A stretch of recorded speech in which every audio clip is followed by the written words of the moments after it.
Yeah, g'day everyone and welcome back to the TryPod Punting Podcast for the 2025 NRL season. We are here today to break down every team, give you a preview of the season and go through some of our predictions, future bets with the man himself, Jacob Wynn.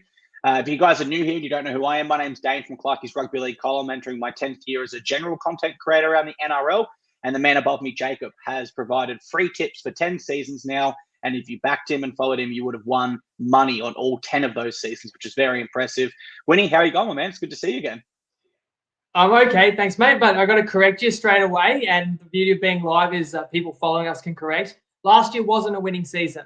So you can say 9 out of 10, but it's very much a bounce back year I'm looking for in year 11. I did an announcement video yesterday. So I talked about the struggles. I talked about the goals. I talked about my pledge this year that if I'm not profitable on the best bets that I share on this show every Tuesday, which we will be for weekly previews, that I'm going to give it away. I won't be tipping best bets next year. I'll either get a replacement or I'll call it a day for the pod itself. So the stakes could not be higher for me, but I am honestly so excited, so energized and ready and still fully believing that I'm capable of finding an edge, which I love to try and do each week. And this is the time of the year where you put in your foundations, your work, and then you've got to be very fluid throughout the year and evolve as we see the footy, as we learn things and as things change. But I feel like I know as much as I possibly humanly can about the 17 teams going into the season. We're going to talk about each and every one of them. We are going to rank them 1 to 17, no fence sitting. I know we've got some major disagreements. I've found a bunch of futures plays that I would suggest, and some are super long odds. Some of the things I say tonight are going to shock people, but I would invite you, the audience, to weigh in as well. Let us know what you agree with, what you disagree with, and what you see as the major factors are for each team. Because if you guys know me, my style is that we want to have a unique perspective and give you guys angles that the mainstream is not always seeing. So I always try to share what I believe is most important about every team, not necessarily what's most obvious. Yeah, definitely. I think an example of that recently in a different sport, albeit, was the NFL Super Bowl. Blindly, I was going to follow the Chiefs. My friend said that there's no way they'll lose. And you came in with an Eagles bet and a bunch of other awesome ones, which hit as well, mate. So definitely one to think outside the square, find that value, and it's going to be another fun season. So what we'll do here today for you guys is we'll cover every team. We'll go over signings, losses, ladder predictions, Dalian predictions, and more. We'll go through the teams alphabetically. And if you're ready, Winnie, let's kick it off with the Brisbane Broncos. So they finished 12th last year. They had a 10-14 record. They do gain Ben Hunt. They lose Tristan Saylor, Corey Oates, and Jordan Pereira. It was disappointing for the Broncos last year. When he break down their prospects for me in 2025, how are you doing the club? Just with our structure, I'm happy for you to go first, and then I'll go after you if you want to do it that way. You can go sure, man. So notes. For me, I'll give a reason why I think each team can improve and why I think they can't improve. And then being a live show, I think that's enough for Winnie to grab something from that and our viewers as well. We want to see those comments roll through. So from me, why I think the Broncos can improve this year, they've got a new coach. And importantly with that, I think comes a refreshed mindset. Coach Michael Maguire that's coming off a Blues Origin win and a Kiwis Pacific Championship win. So he does have a great mentality there for his players.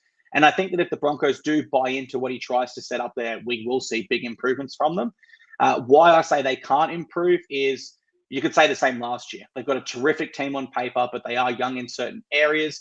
And they also won the preseason challenge last year. So I know people are looking at their trial form and saying, oh, they're playing incredible. Well, they did last year in the preseason also.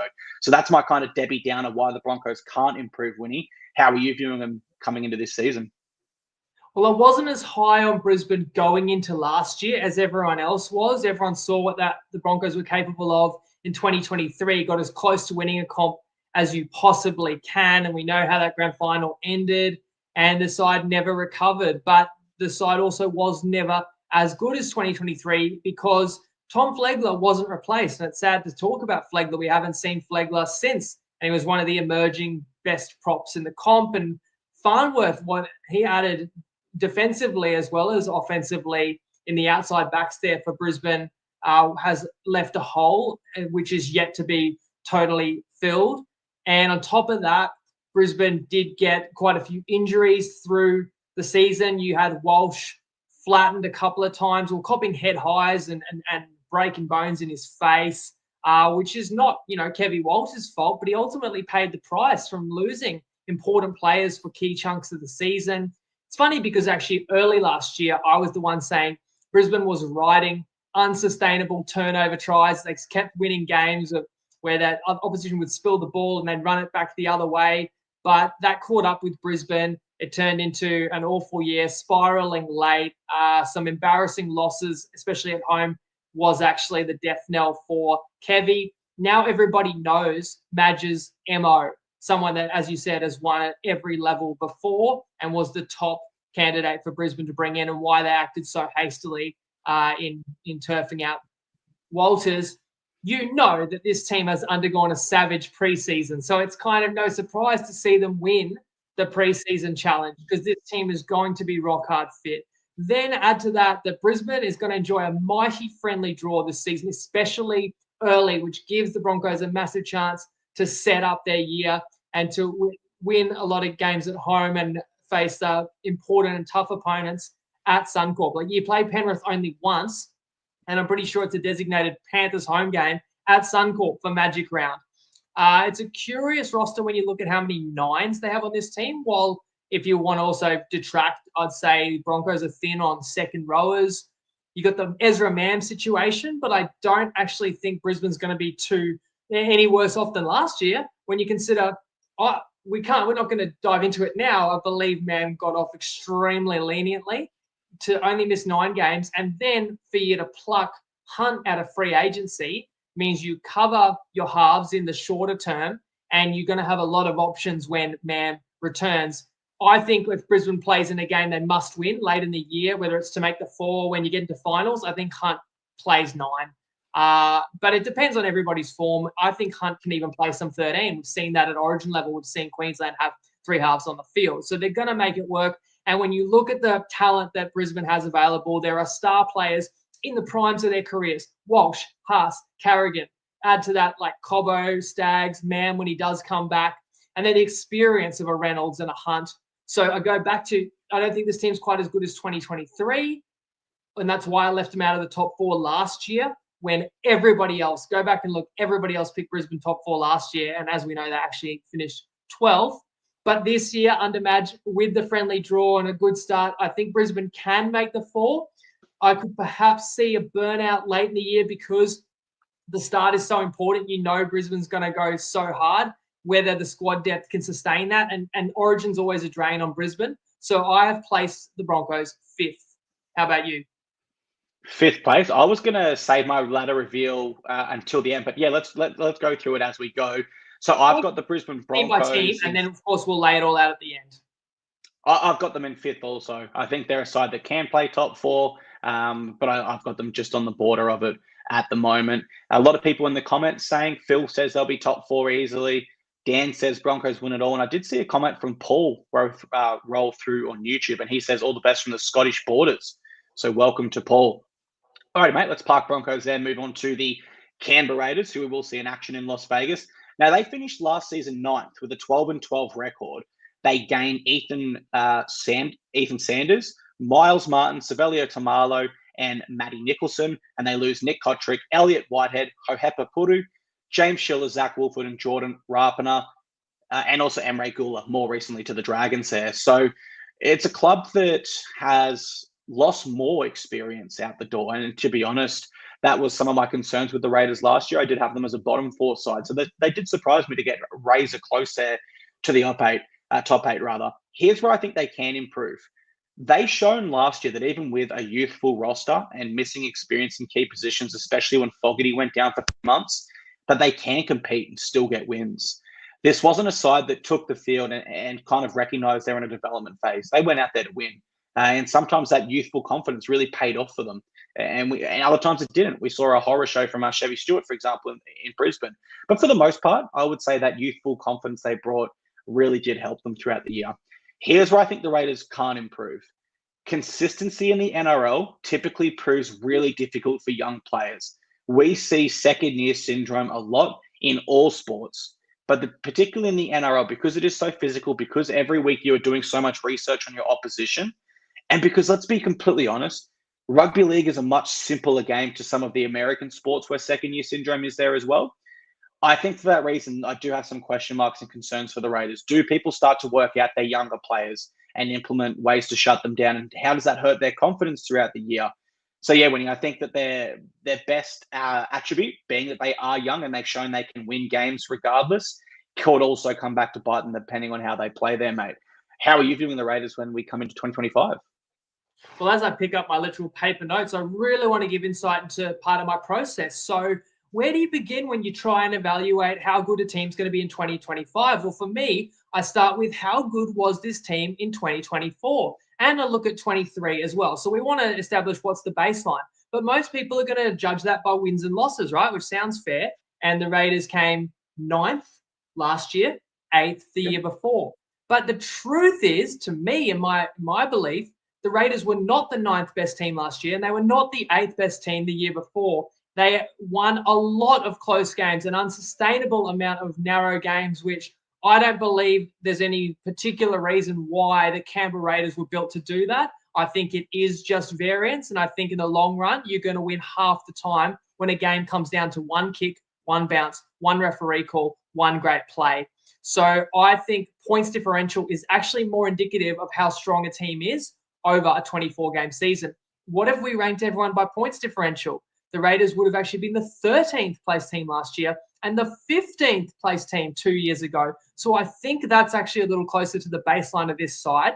Then, of course, I'm looking at ins and outs. Well, I don't see any major additions. Your biggest addition is Ethan Sanders, and I'm not sure if he fits in this team because Fogarty is still one of the best halfbacks in the comp. And I don't think people realize how much more Canberra won when Fogarty played, and quietly how he is one of the best yardage kickers in the comp.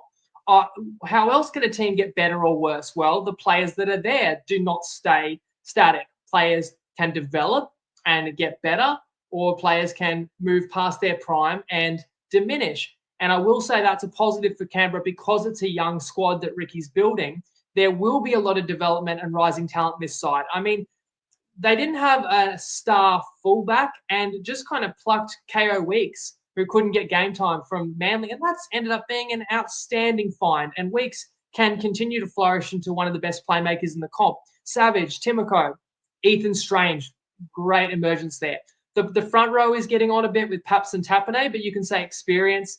And the back row, Young, Hosking, Smithies, Horsburgh on the bench, they can all improve as well. But I think this team has sort of ridden a wave of getting close wins and therefore feeling that their season was meaningful, playing to make the finals, in one case making, in another case going right down to round 27. That helps keep your energy up.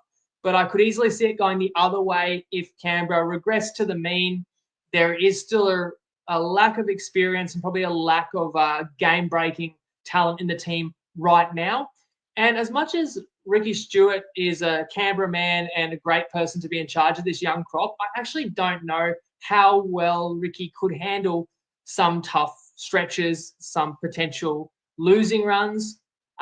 So if everything was to click, this is the thing about this season. I'll say it now. We're only on a second team, but an overall thought I have is every team, that's right, you heard me, every single team is capable of making finals. I would not put my life on the line or put any significant bet on the line and say a certain team cannot make finals. I think the comp is that close. Whereas in past years, there would have been 3 or 4 teams you'd be like, they're not making finals. I really believe every team can, and it'll be that close. What I love about that is this season just shapes up to have so many good games, so many tight competitive games every single week that will be meaningful. So I put Canberra as a team that I could not see making the 4, but it can make the 8.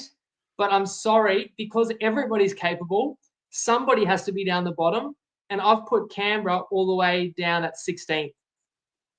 Yeah, okay. I've got them in 14th, so we've both got them in the bottom 4 by the sounds of that. I kind of mirror everything you said. I really like how you pointed out the points differential and how they have won an unsustainable amount of close games. I thought last year that would be their Achilles heel. They wouldn't be able to win those close games anymore. So it's actually 3 years in a row they've been really scraping out these super close victories. It seems like we both think that won't be the case this year.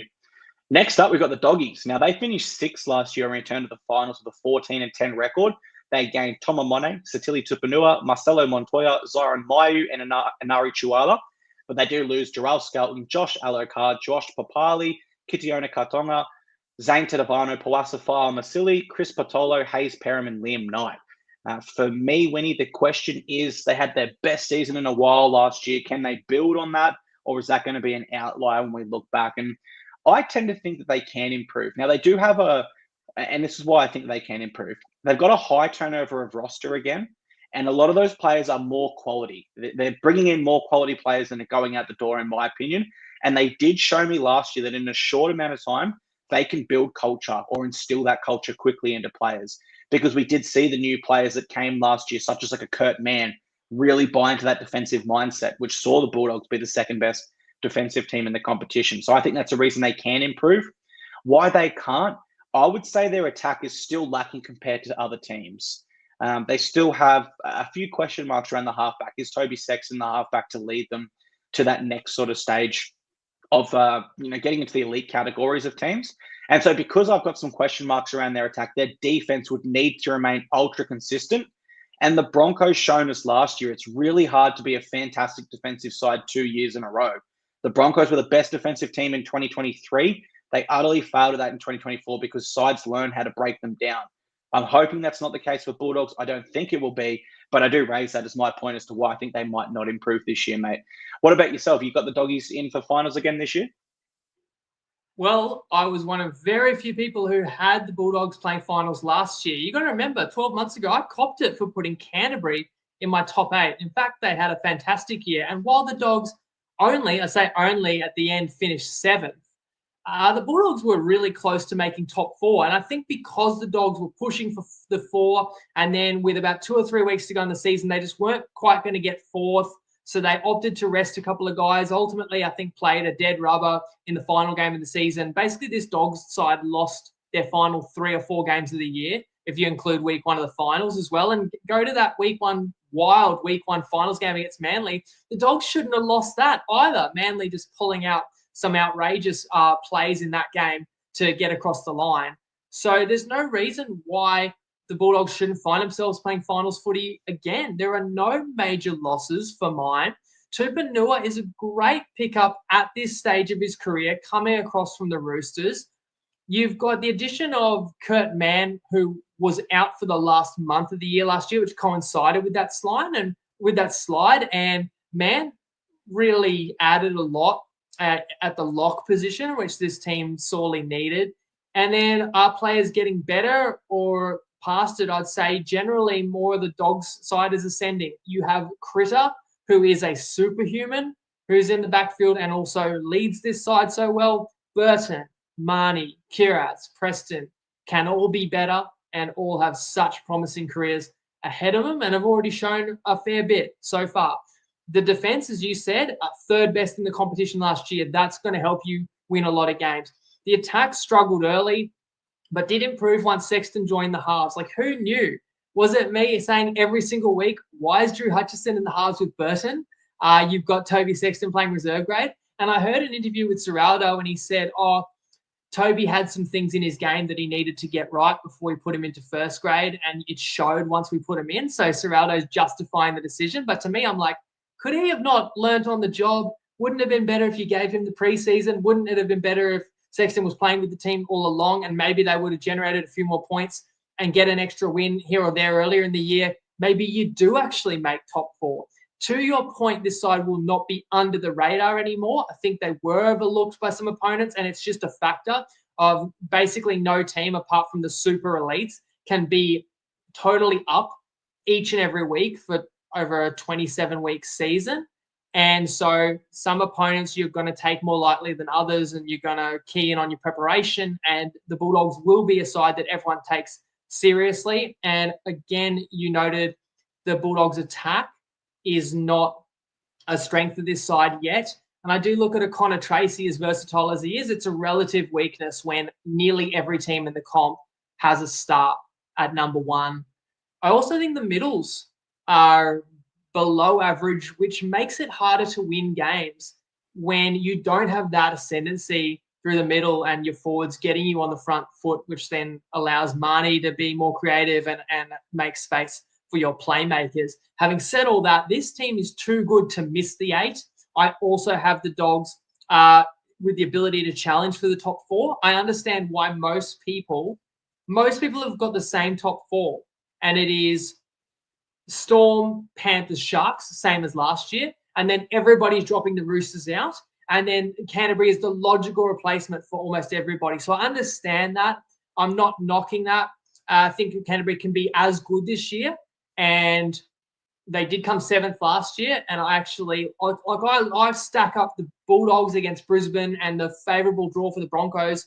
And if Brisbane don't get so many injuries, and I kind of just have Brisbane, for example, a shade better. So that's why I've put the Bulldogs 7th, which is probably about as low as you're going to see any pundit or prognosticator put them for 2025. Yeah, so I've got the Doggies in 4th. I just feel that they can build on the consistency last year, first and foremost. And I do remember towards the end there, they did lose their consistency in the run home. Having played finals now, I think they'll be better for it. So whilst it is a little bit cliche and I'm playing a straight bat, I am comfortable putting the Bulldogs in my 4th place, mate. And you've got them in 7th, so you've got them dropping 1 spot, mate. You mentioned the Cronulla Sharks before. Let's go to them. They finished 4th last year with a 16-8 record.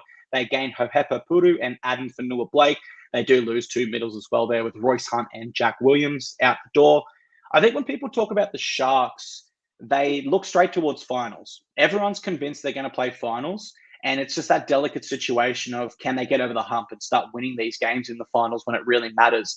But when it comes to the regular season, I'm with the majority view here that the Sharks do have more than enough talent to play finals. So here's why I think they can improve this year. Addin Fanua-Blake gives them an X factor that not many other forwards can bring realistically in the game. Like I know there's other great forwards such as a James Fisher-Harris and stuff like that, but they're more your consistent leaders. Fanua-Blake is that genuine X factor. Even we saw in the trials with his sidestep for a try, that late footwork at the line does generate a lot of momentum for the rest of his forward pack and halves. And to the halves, when you look at where the Sharks season has really come undone these last 2 years, it's been the Nicho Hynes injuries or the Nicho Hynes origin selection. Obviously we're not going to predict an injury on the show. So let's say he remains healthy. I don't see him near origin this year with Mitchell Moses, Nathan Cleary and Jerome Luai all ahead for me. So I think that leaves him with the Sharks behind a consistent forward pack. And I think that makes the Sharks a dangerous side. The only reason why I could come up with this Shark side not progressing in this season would be their game plan hasn't particularly evolved or adapted in a few seasons now, really since Matt Moylan departed and the halves was chopped and changed between Braden Trindle and Dan Atkinson at time. It's still a very similar game plan, right? They haven't changed too much fundamentally. And I just wonder if that could catch up to them and teams could figure out a way to kind of exploit them. But a very small point for me there, mate. I still think they'll have a great season. How are you viewing the Sharkies? Barney agrees in the comments that AFB will be huge, adding quality that their ladder position suggests. Corey asks, have we done the Tigers yet? If you missed it, we're going alphabetical order. We're only at the Cronulla Sharks. So West Tigers, you're going to have to wait a bit longer. But this video, I think, as Keegan says in the comments, you can skip back if you want. There's nothing you have to really see live. I'm going to share some tips at the end. There could be a little bit of market movement. You guys are aware what the impact we can have and some longer odds. If a few people like the sound of a couple of the players I'm going to share later in the show, could spook a bookie or two. So maybe you want to be watching us live and then catch the rest later. This will also be available as a podcast on all your favorite pod playing apps about an hour after we are live. It'll be uploaded there. So Cronulla, yes, 4th last year and really were the 3rd or 4th best side all season long, consistently very good under Fitzgibbon without being great yet. Now, when I look at the competition, it is so hard to predict the ladder for a number of reasons, and there's so many unknowns and variables you can't predict that's going to all shake out. But you sort of look at how good everyone is capable of playing, and I don't know if Cronulla's best game is that much better than a lot of other teams. But I really think the key and the difference between the contending sides and the middle of the pack and then the poor sides is that the contending sides have that extra layer of resilience. And they're the teams that can absorb pressure when the game goes against them because everybody can have good spells, and certainly Cronulla can. But the Sharks are a team that has toughness that will keep them in a lot of games. You even saw last year the Sharks, more often than they wanted to, played from behind. Poor starts, But because of the toughness of this team, they didn't go away, did come back and win some of those games. Other ones are agonizingly close at the end. And in close games, you are going to look to your halves. And I think Cronulla figured out the best formula, to your point there, Clarkey, about what's going to work. And I think regardless of who wears 6 and 7, Trindle sort of needs to be a halfback, and Hines is more suited to a freer role. He came up from Melbourne as Melbourne's backup fullback, essentially, and as a ball runner first and foremost. So I think that's what would be key for Cronulla unlocking their best playing style. In saying that, the injury to Katoa does hurt a lot because they had two very ferocious and prolific try-scoring wingers on this team. But you can cover a winger. Who will probably get that spot? Would it be Stone Street? Yeah, and he's averaging more than one try a game so far in his NRL career. Okay, so now let's get to Fonua Blake. How often, let me put you on the spot and let me ask the question to the audience too. How often do you have a team that's almost perennially top 4, or at least the last 2 or 3 years, right thereabouts, making prelims or finishing top 4, and then they sign a player that you basically out and out can say that's now the best player on the team? That's an enormous buy. It's so rare that you can actually add someone that can be so damaging and be such a great player. And like when we get to New Zealand, I'm going to explain how when you bring in Fisher Harris, what you lose in production from Fonua Blake, you gain in leadership. So New Zealand may not be any worse off. But the Sharks don't really need a lot of leadership. I think that they have got a lot of experience and they're a very mature team. The Sharks need game-breaking players. Fonua Blake has that in spades, and that makes this team capable of winning the comp, to me, Cronulla are. And on top of that, because this is more of a regular season preview, though I will give you my grand final later, it's a possibility that not a single Shark plays Origin. So it could be like last year. I think at one point Cronulla was top of the ladder or top 2, but not a single player picked for Origin. That's incredibly rare, and it actually is a massive benefit because you don't have that disruption. You don't get your best players in harm's way. You don't get them pulled out for any regular season games, and you actually get some guys playing with a chip on their shoulder. And Nicho Hines' destiny may be a really strong career half that never excelled in the rep arena, but that could be okay. And I feel bad for Nicho. He's kind of gotten burned when he got his limited opportunities in Origin. One time thrown out into the centres with 10 to go, and Queensland's throwing the ball around. We know what happened. And then when Nicho got the one start at halfback, it's the sin bin 12 minutes in. And New South Wales arguably was better than Queensland. It could be a very different result if you don't get that send-off. And then trajectory of Nicho's rep career could change too. But having said all that, I'm not going to write Hines off, and it not being picked in the pressure cooker, where he has not excelled yet, could suit him just fine. So I have Cronulla all the way up at number 2 on my predicted ladder. Very close. I've got him in 3rd. So we both got the Sharkies improving this year. I pretty much echo everything you said there, mate. I agree. This is a side that's been consistent for a number of years, and they've now got an elite player coming in that can help them get over that hump, climb up the ladder a little bit, but more importantly, hopefully get some wins in the finals, mate. Now, that's 4 teams down. Do you want to pause and give a futures play before we continue into the 5th? No, sorry. I'm going to make people wait. Some of these futures could be specific to a team we preview, and when I tell you where I've got them on the ladder, you could probably guess, guys, which teams I'm high or low on. And, of course, we'll summarize it at the end. And I'll just want to give all my futures out in one bunch so it's easy to take it all in and then decide what people may want to tail. Perfect, mate. Will you jump in when you need with your futures bets? We'll move on to the Gold Coast you can't delay it anymore. We've got to talk about the Gold Coast Titans now, sorry.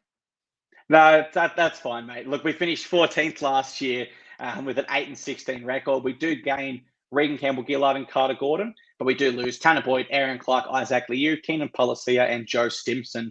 I think the consensus around the league is the Titans will be another side in the bottom 5 again this year, and I don't think that's unfair. Here's why I think we can improve and potentially play finals, though.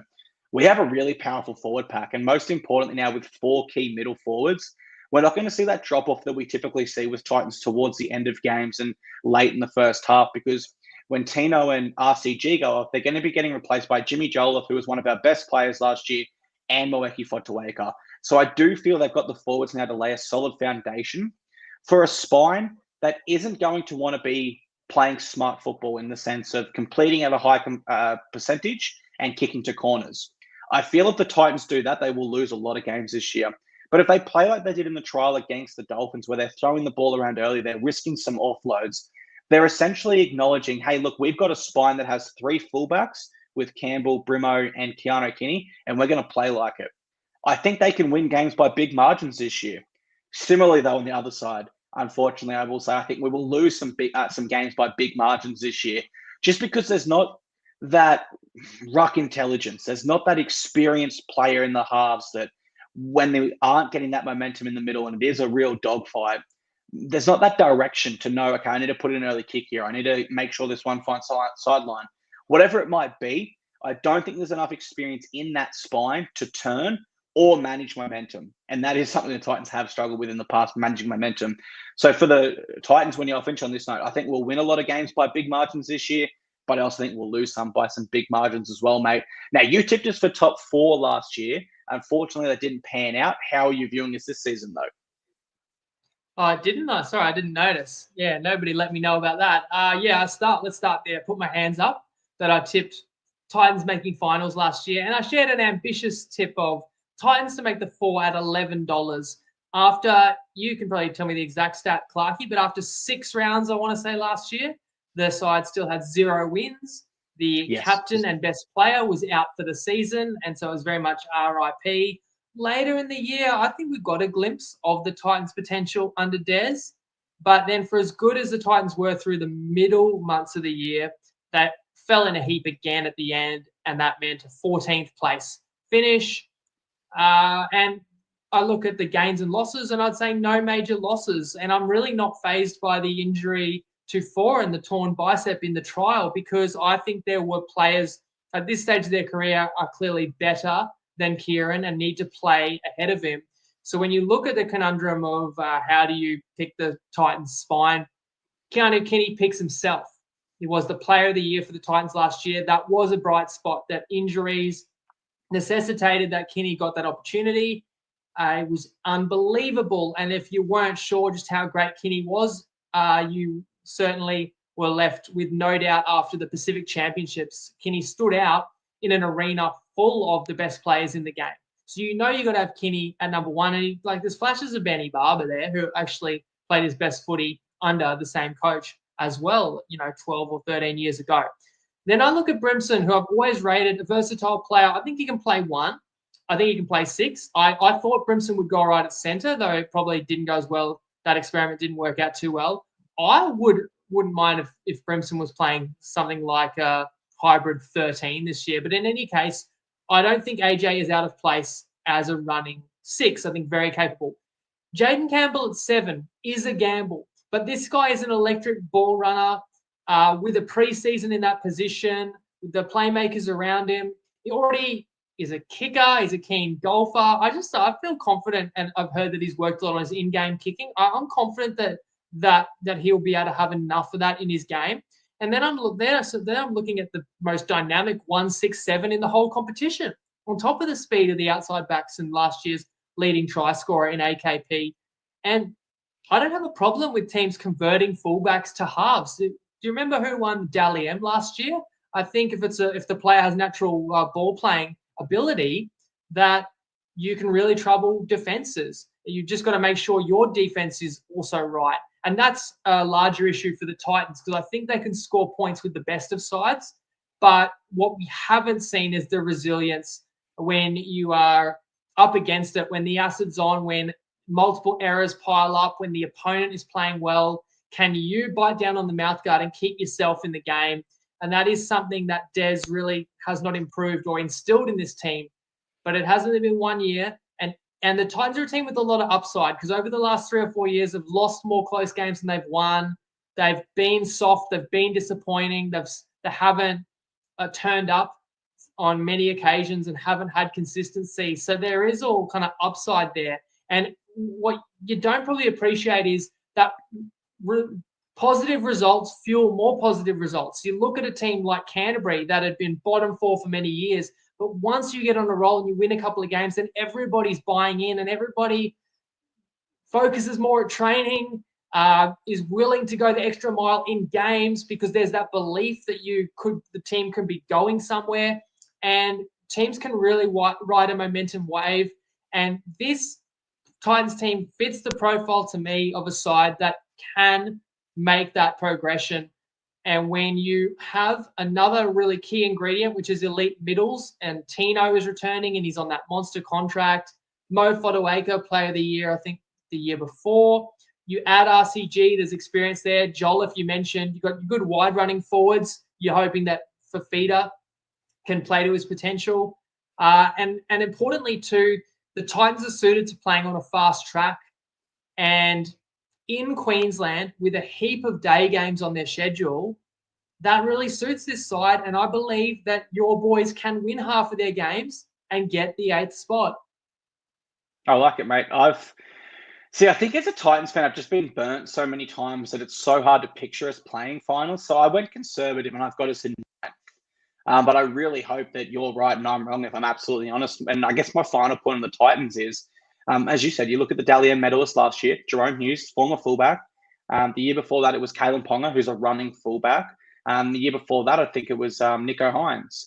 The modern game is suited to players transitioning from fullback into the halves because it's a higher pace and a higher speed with the 6 against. Instead of having players like Cameron Smith and Cooper Cronk who could slow the game down, you want the opposite now. You want Jerome Hughes and Harry Grants that can speed it up and pace to and outpace your opponents. So the Titans definitely do have that, and I'm optimistic this year, but I'll say 9th to be a little bit conservative.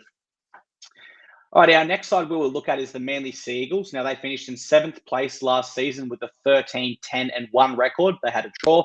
They do gain Joey Walsh, Jazz Tavanga, Sio Suia Takiaho, and Michael Cheekham. They lose Jackson Barlow, Carl Lawton, Jamie Humphreys, Ben Condon, Brad Parker, and Aaron Woods. It's an interesting one for me when I think of Manly because I think a lot of people expect them to play finals in 2023. They fell well short.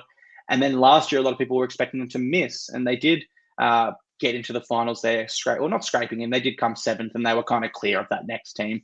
But no one certainly looked at them as contenders, despite having players like DCE and Turbo. I'll stick with that theme. I think that's why they can improve. DCE is the perfect mix with Turbo of experience and game management and X factor. Now, I don't think they're quite in that elite category, but on their day, I would refuse to write Manly off in the finals against anyone as long as those two are playing. I think they have enough there. Why they can't is probably, I have to go the same reason, Winnie. I think they're still over-reliant on both of those players. If one of those players goes down, and both will be gone for a likely mid-season period for State of Origin, and of course injuries present a risk with Turbo and DCE getting a little bit older, that's still my question mark around Manly. That's why I can't tip Manly to be a top 4 side, because there is question marks around the injuries and availability of both their best players throughout a whole season. So I'll say where I've got Manly in just a second, mate. But how are you seeing them coming into this season? Well, those points you just made then are why I am actually going the total opposite direction with the Seagulls. I know they finished 7th last year. Whether Manly was the 7th best team in the comp last year, I'm not certain. But when you have match winners like DCE and Turbo, helps you out, usually winning close games. And then Manly had a pretty strong points differential. But again, I think that they were a bit of a bully, and that's been the case for many years. If you're an opponent against the Seagulls and you're off your game, Manly's as good as anyone, really putting sides to the sword. But whether Manly can actually match it with the elite sides in the comp, I don't see it this year. And this is a good opportunity to just remind people it's impossible to please everybody. The reality is, if you look at the top 8 year on year, you're going to see a turnover of 3 to 4 teams pretty regularly. Now, I didn't come into this and say, all right, I have to dump 3 or 4 teams out. But I do think the comp is that close. And while you can say the Seagulls have a lot of experience, I just wonder if Manly has already kind of peaked with this crop of players and played and gotten as close to the top as they can, and whether Manly's actually going to be on the way down the other side of the mountain. Some will say Seabold really found his way last year. I will question whether Siebes can steer through a year with adversity. And you hit on it there. I think Manly's a side with a wide spectrum of outcomes because of the experience, because of those marquee players. But when you're top heavy, exactly as you said, you are more susceptible to injury. You are more susceptible to being derailed. You're going to have those players most likely playing Origin. And I've got other players that I think are just past their prime, like Jake Trbojevic, I hate to say it. DCE has been ageless, but he has to slip. It's just reasonable to expect the same DCE that's been an elite 7 in the comp for a decade, or really getting closer to 15 years. And I wonder whether or not he gets an Origin swan song. But I think Billy Slater's going to be watching DCE closely.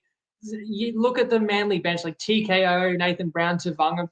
You could say that's a depth of experience, but I would also say all those players are well past their best.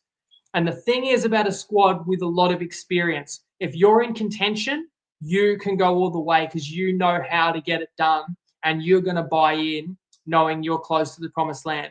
But if an experienced squad falls out of the hunt, it really can go the other way. And when I look at the Seagulls, and what the position I'm about to say is going to blow some people's minds, but I want you guys to think about teams like Parramatta and South Sydney last year.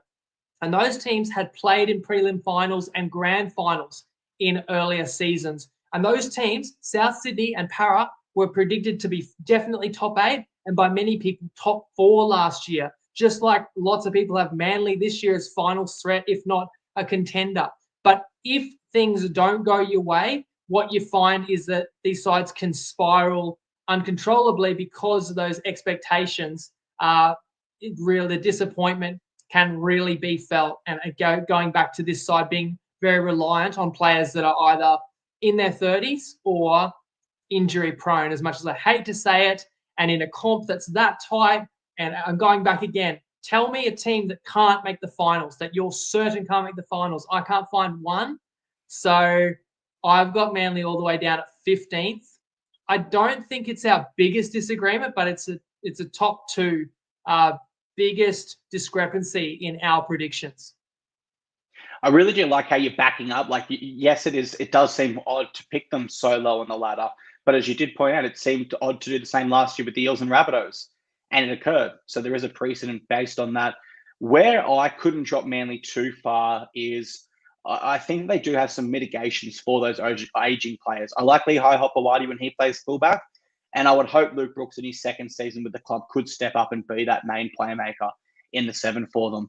So I'm going to mitigate that against the risk that there's injuries. And I'm just going to name them 6th again. I don't think they improve. I don't think they go down. So we definitely have Manly at different ends of the ladder. And it's going to be interesting to watch their season unfold. One side that I suspect we're very aligned on, and a lot of punters will be this year, is our next side. And that's the Melbourne Storm. They finished in last year in the regular season with a 19-5 record. And they do gain Stefano Utu-Ikamanu and Moses Leo. They lose Remus Smith, Christian Welch, Young Tonamapia, Chris Lewis, and Tepai Maroa. For me, when I say how can the Storm improve this year, well, it's literally a premiership, right? They were runners-up last year. So I went straight to that for my reasoning and my selection here. And I said, their side reminds me a lot of the Panthers 2020 side, which is ironic because it was the Melbourne Storm that beat the Panthers in 2020. The parallel that I draw there and the correlation I draw is the Panthers in 2020 were the best team that year. They finished first just like this Storm side did. But when it came to the big dance, they didn't have the experience. And that was the Melbourne Storm last year. They had Jerome Hughes, Munster, and some of those more experienced players, Pappenhausen, who'd played in a grand final. But largely outside of those players, when you looked at the rest of their team, they didn't have enough experience there. And that's what cost them against the Panthers. Additionally, I thought they were short of middle forward. So when Nelson Asafa-Solomona was ruled out, it wasn't so much that he'd been ruled out. It was that another forward had been ruled out. And that's why I leaned the way the Panthers, going back to our grand final preview. They fixed that with Stefano Utu-Ikamanu. So I have no reasons why I think this Storm side can't improve this year, or at least mirror what they did last year. I'd be utterly shocked if they were outside of the top 4. And realistically, if you had to say to me, Do you think it's more likely Storm don't play finals or they win a premiership? I'd go the premiership. That's how high I am on them this year, mate. So I'll reveal my cards. I've got the Storm finishing first this year. I suspect you're viewing them in a similar light.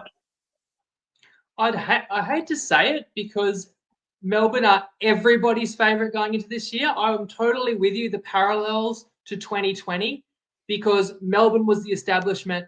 Penrith was the up-and-coming team on the scene. And Penrith were found wanting in that grand final. And I tipped Penrith the next year and said that they'll get a rematch and they'll win that grand final. And actually, Penrith got the rematch in the prelim, but did go on and finally get to the promised land and haven't lost a finals match since. And going into the grand final last year, 2024, I said this reminds me of the 2020 grand final, and Melbourne lost. So does that mean Melbourne comes back and wins this year? Everybody certainly thinks so. I shouldn't say everybody. I'm sure you can still find people out there tipping Penrith to win the comp. You're not going to sound crazy saying the team that's won the last 4 comps is going to win their 5th. But isn't it wild that we have a side, let's just repeat this, a team is attempting to win their 5th straight premiership. That is absolutely insane. And yet that team, Penrith Panthers, are not the outright favourite. Everybody likes Melbourne. And Tristan and I discussed this in the season recap just days after the grand final. Believe it or not, Penrith were the favourites for 2025.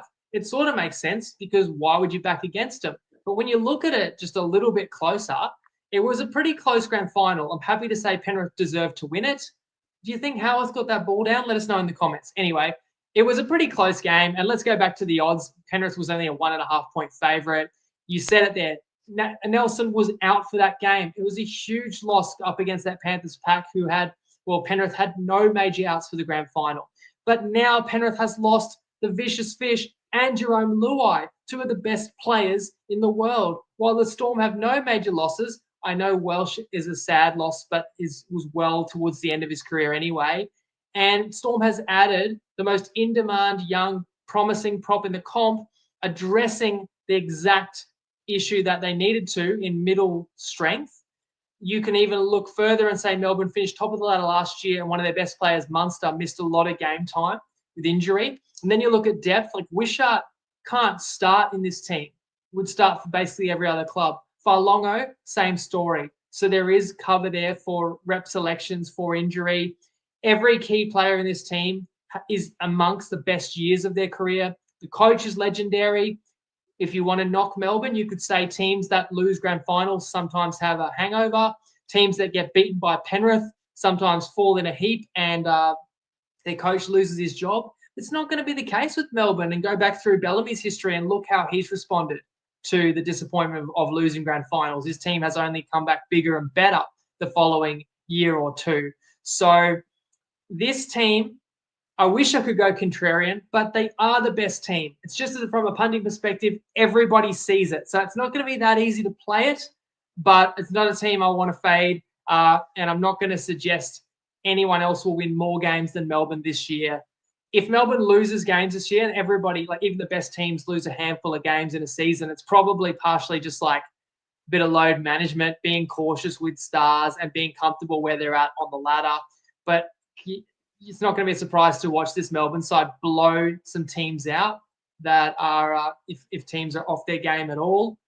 And Melbourne's just that team that can score from their own 30-metre line at any point in the game, break a game open. But if they swing it because they see an opportunity and they drop the ball, they are also such a mentally strong team that Melbourne backs himself to defend set after set after set when they're under the pump and can win games ugly as well. Must be premiership favourites, and I am no different. I have them top of my minor premiership ladder as well.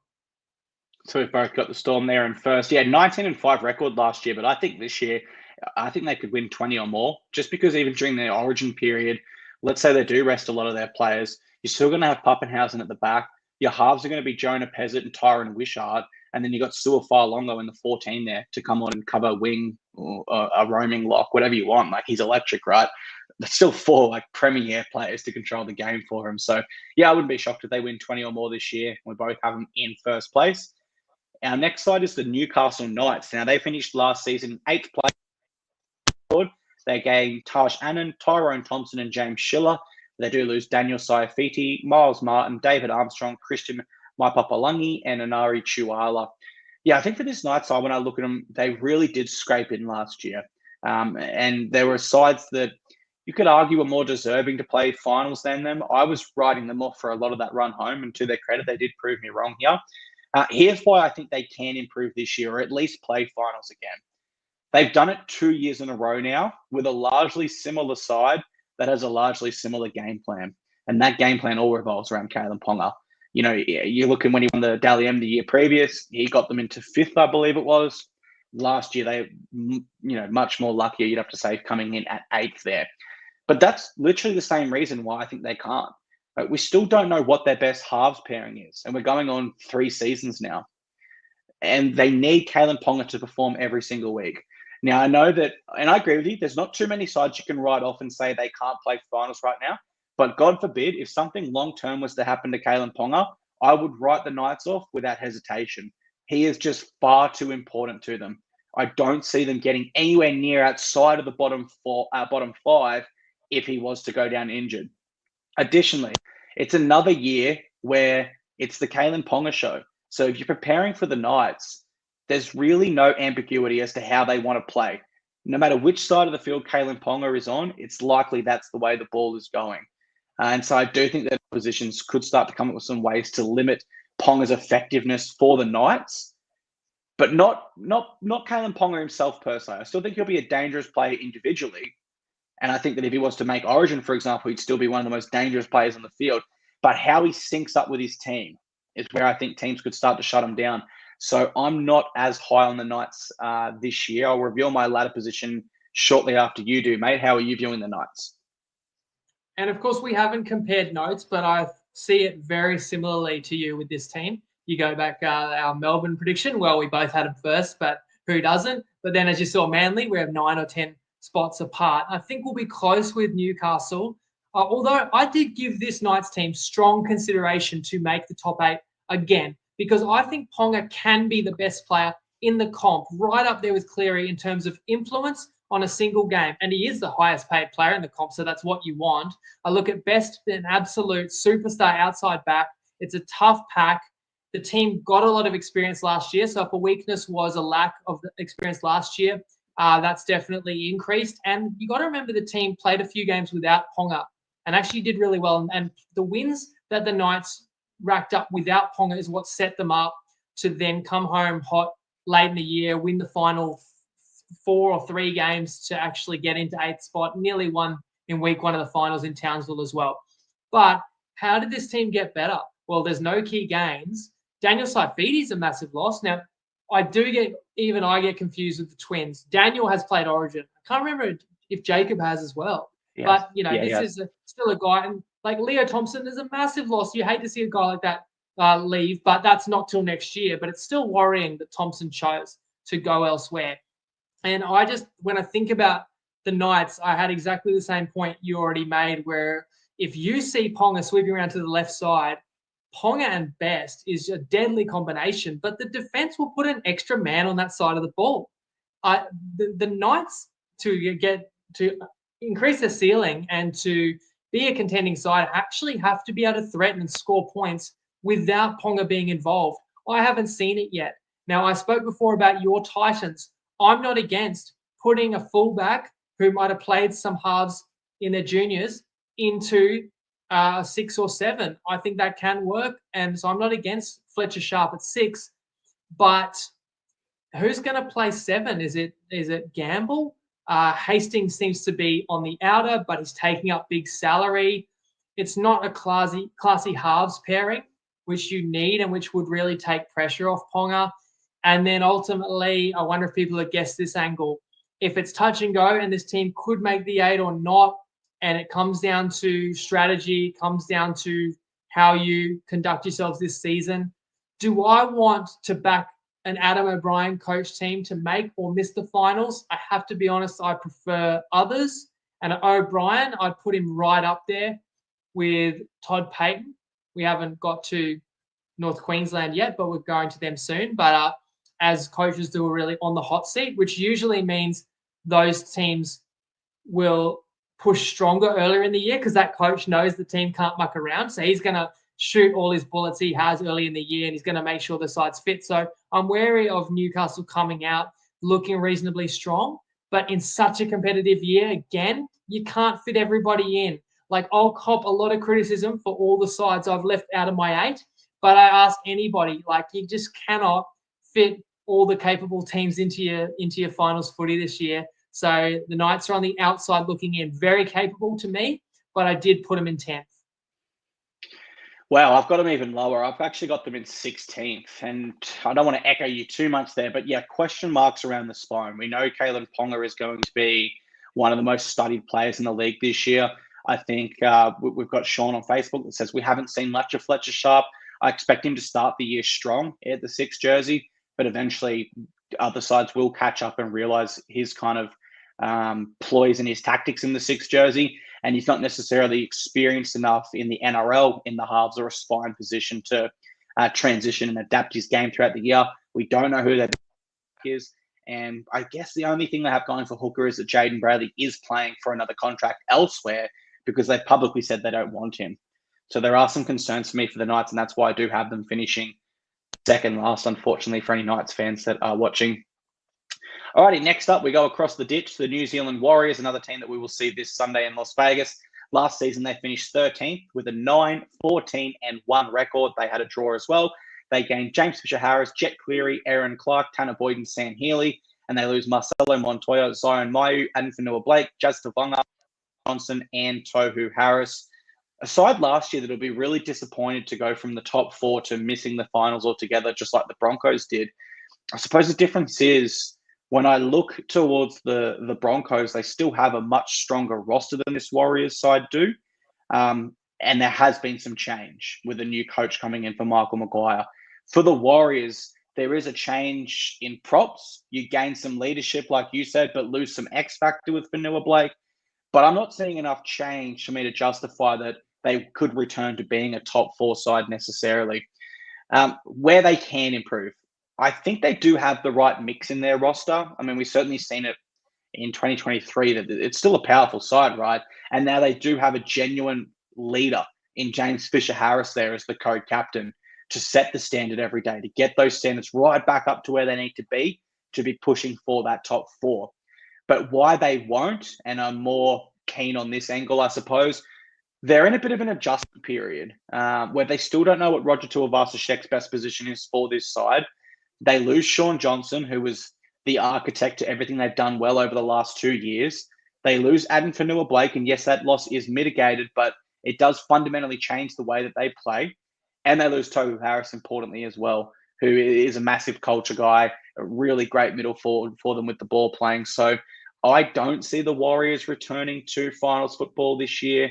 I've got them winning in 10th spot. I wouldn't be shocked if they will, but I've got to say now I've got them just outside of that 8 range, mate. How are you doing the Warriors coming into 2025? Ryan, who we appreciate the insights from in the comments, is similar to you, has the Warriors 8th to 14th. And like when someone says 8th to 14th, I mean, hope you're not getting too many splinters sitting on the fence there, Ryan. But the reality is that's actually a much more sensible prediction, because all you realistically can predict is a range that you see these teams in. But I actually wanted to make us uncomfortable and say, well, we can put every team in a range and then it's harder to criticize us, because if I said a bunch of these teams were 8th to 14th, I can't be that wrong if they finish 16th. Oh, that's close to 14th. And if they finish 5th, oh, that's close to 8th, right? But I said, no, but honestly, when you do break it down into tiers, who would you put above each other if you had to split sides and if you had to split hairs? And sometimes that's all it is. But we're not saying that we can predict it with that level of accuracy, but we just wanted to leave it as unambiguous as possible. And I struggle with the Warriors because I've got a soft spot for them and their fans. And first of all, so glad to see the pickup of Fisher-Harris, because that came after the news that Fanua-Blake was going to leave. And it just seemed like a massive hole was going to be left behind. But instead, you've actually gotten a prime enforcer, which is so rare to see a player that caliber go to a lower ladder team in the prime of his career. So I love it. you're going to get less production, but your culture will get a huge boost. And then you pair JFH with Barney in the front row, and it's as good a 1-2 punch as any team in the competition. This side should have a strong home advantage. And in 2023, when this side went all the way to top 4 and a prelim, the Warriors were able to win away games on top of making it a tough road trip for anybody that came to Mount Smart.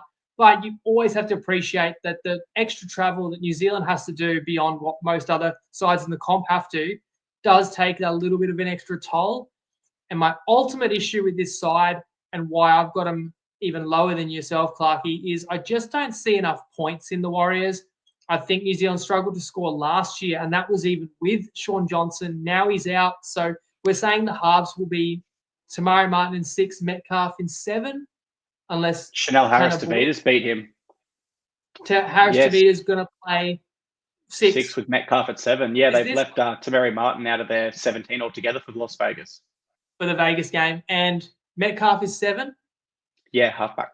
Tanner Boyd I haven't seen the final team list. But yeah, he was outside. Regardless, it's like they're not well beating halves. CNK solid at doing his role in a good team, but also not really a game breaker. And I just keep waiting. Like, to correct me if I'm wrong, but over the last, 5-10 years, you just would think with the population, with the athleticism, with the footy players that New Zealand should be able to produce.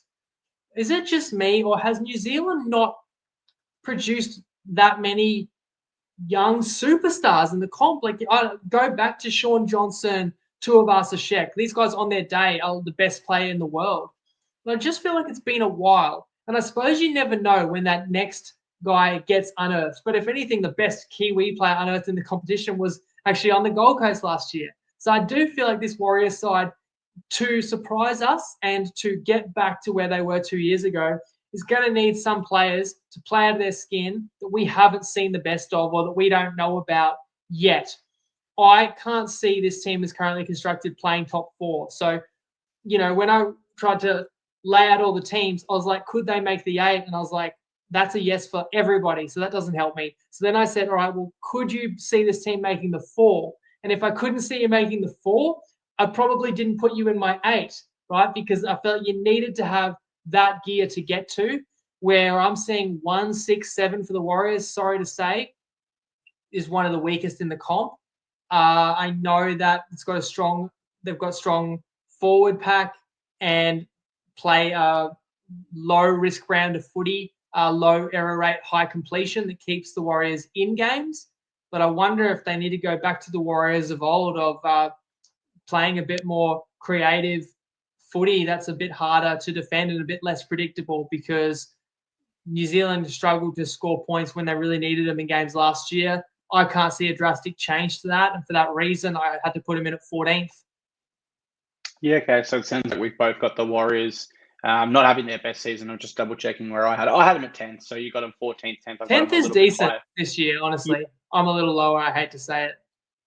Yeah, no, that I'm sure Warriors fans won't like it, but that's the way you're seeing it, mate. That's 9 teams down for us. So we've got 8 to go and some best bets or some future bets, I should say, for you all. So we're about halfway with our show today. Next up, we're going to preview. And because we are just over halfway, how about we hear from Tristan from Top Sport? Big year for Toppy. More information that we're going to share. There is a merger impending with Better, but for now, for the shorter term, it's still the Top Sport you know and love. It's still worth having, especially if you want to get on my season futures multi, which of course will transition over to Better. So, it's not going to get lost in the shuffle, along with any other futures that I do tip out.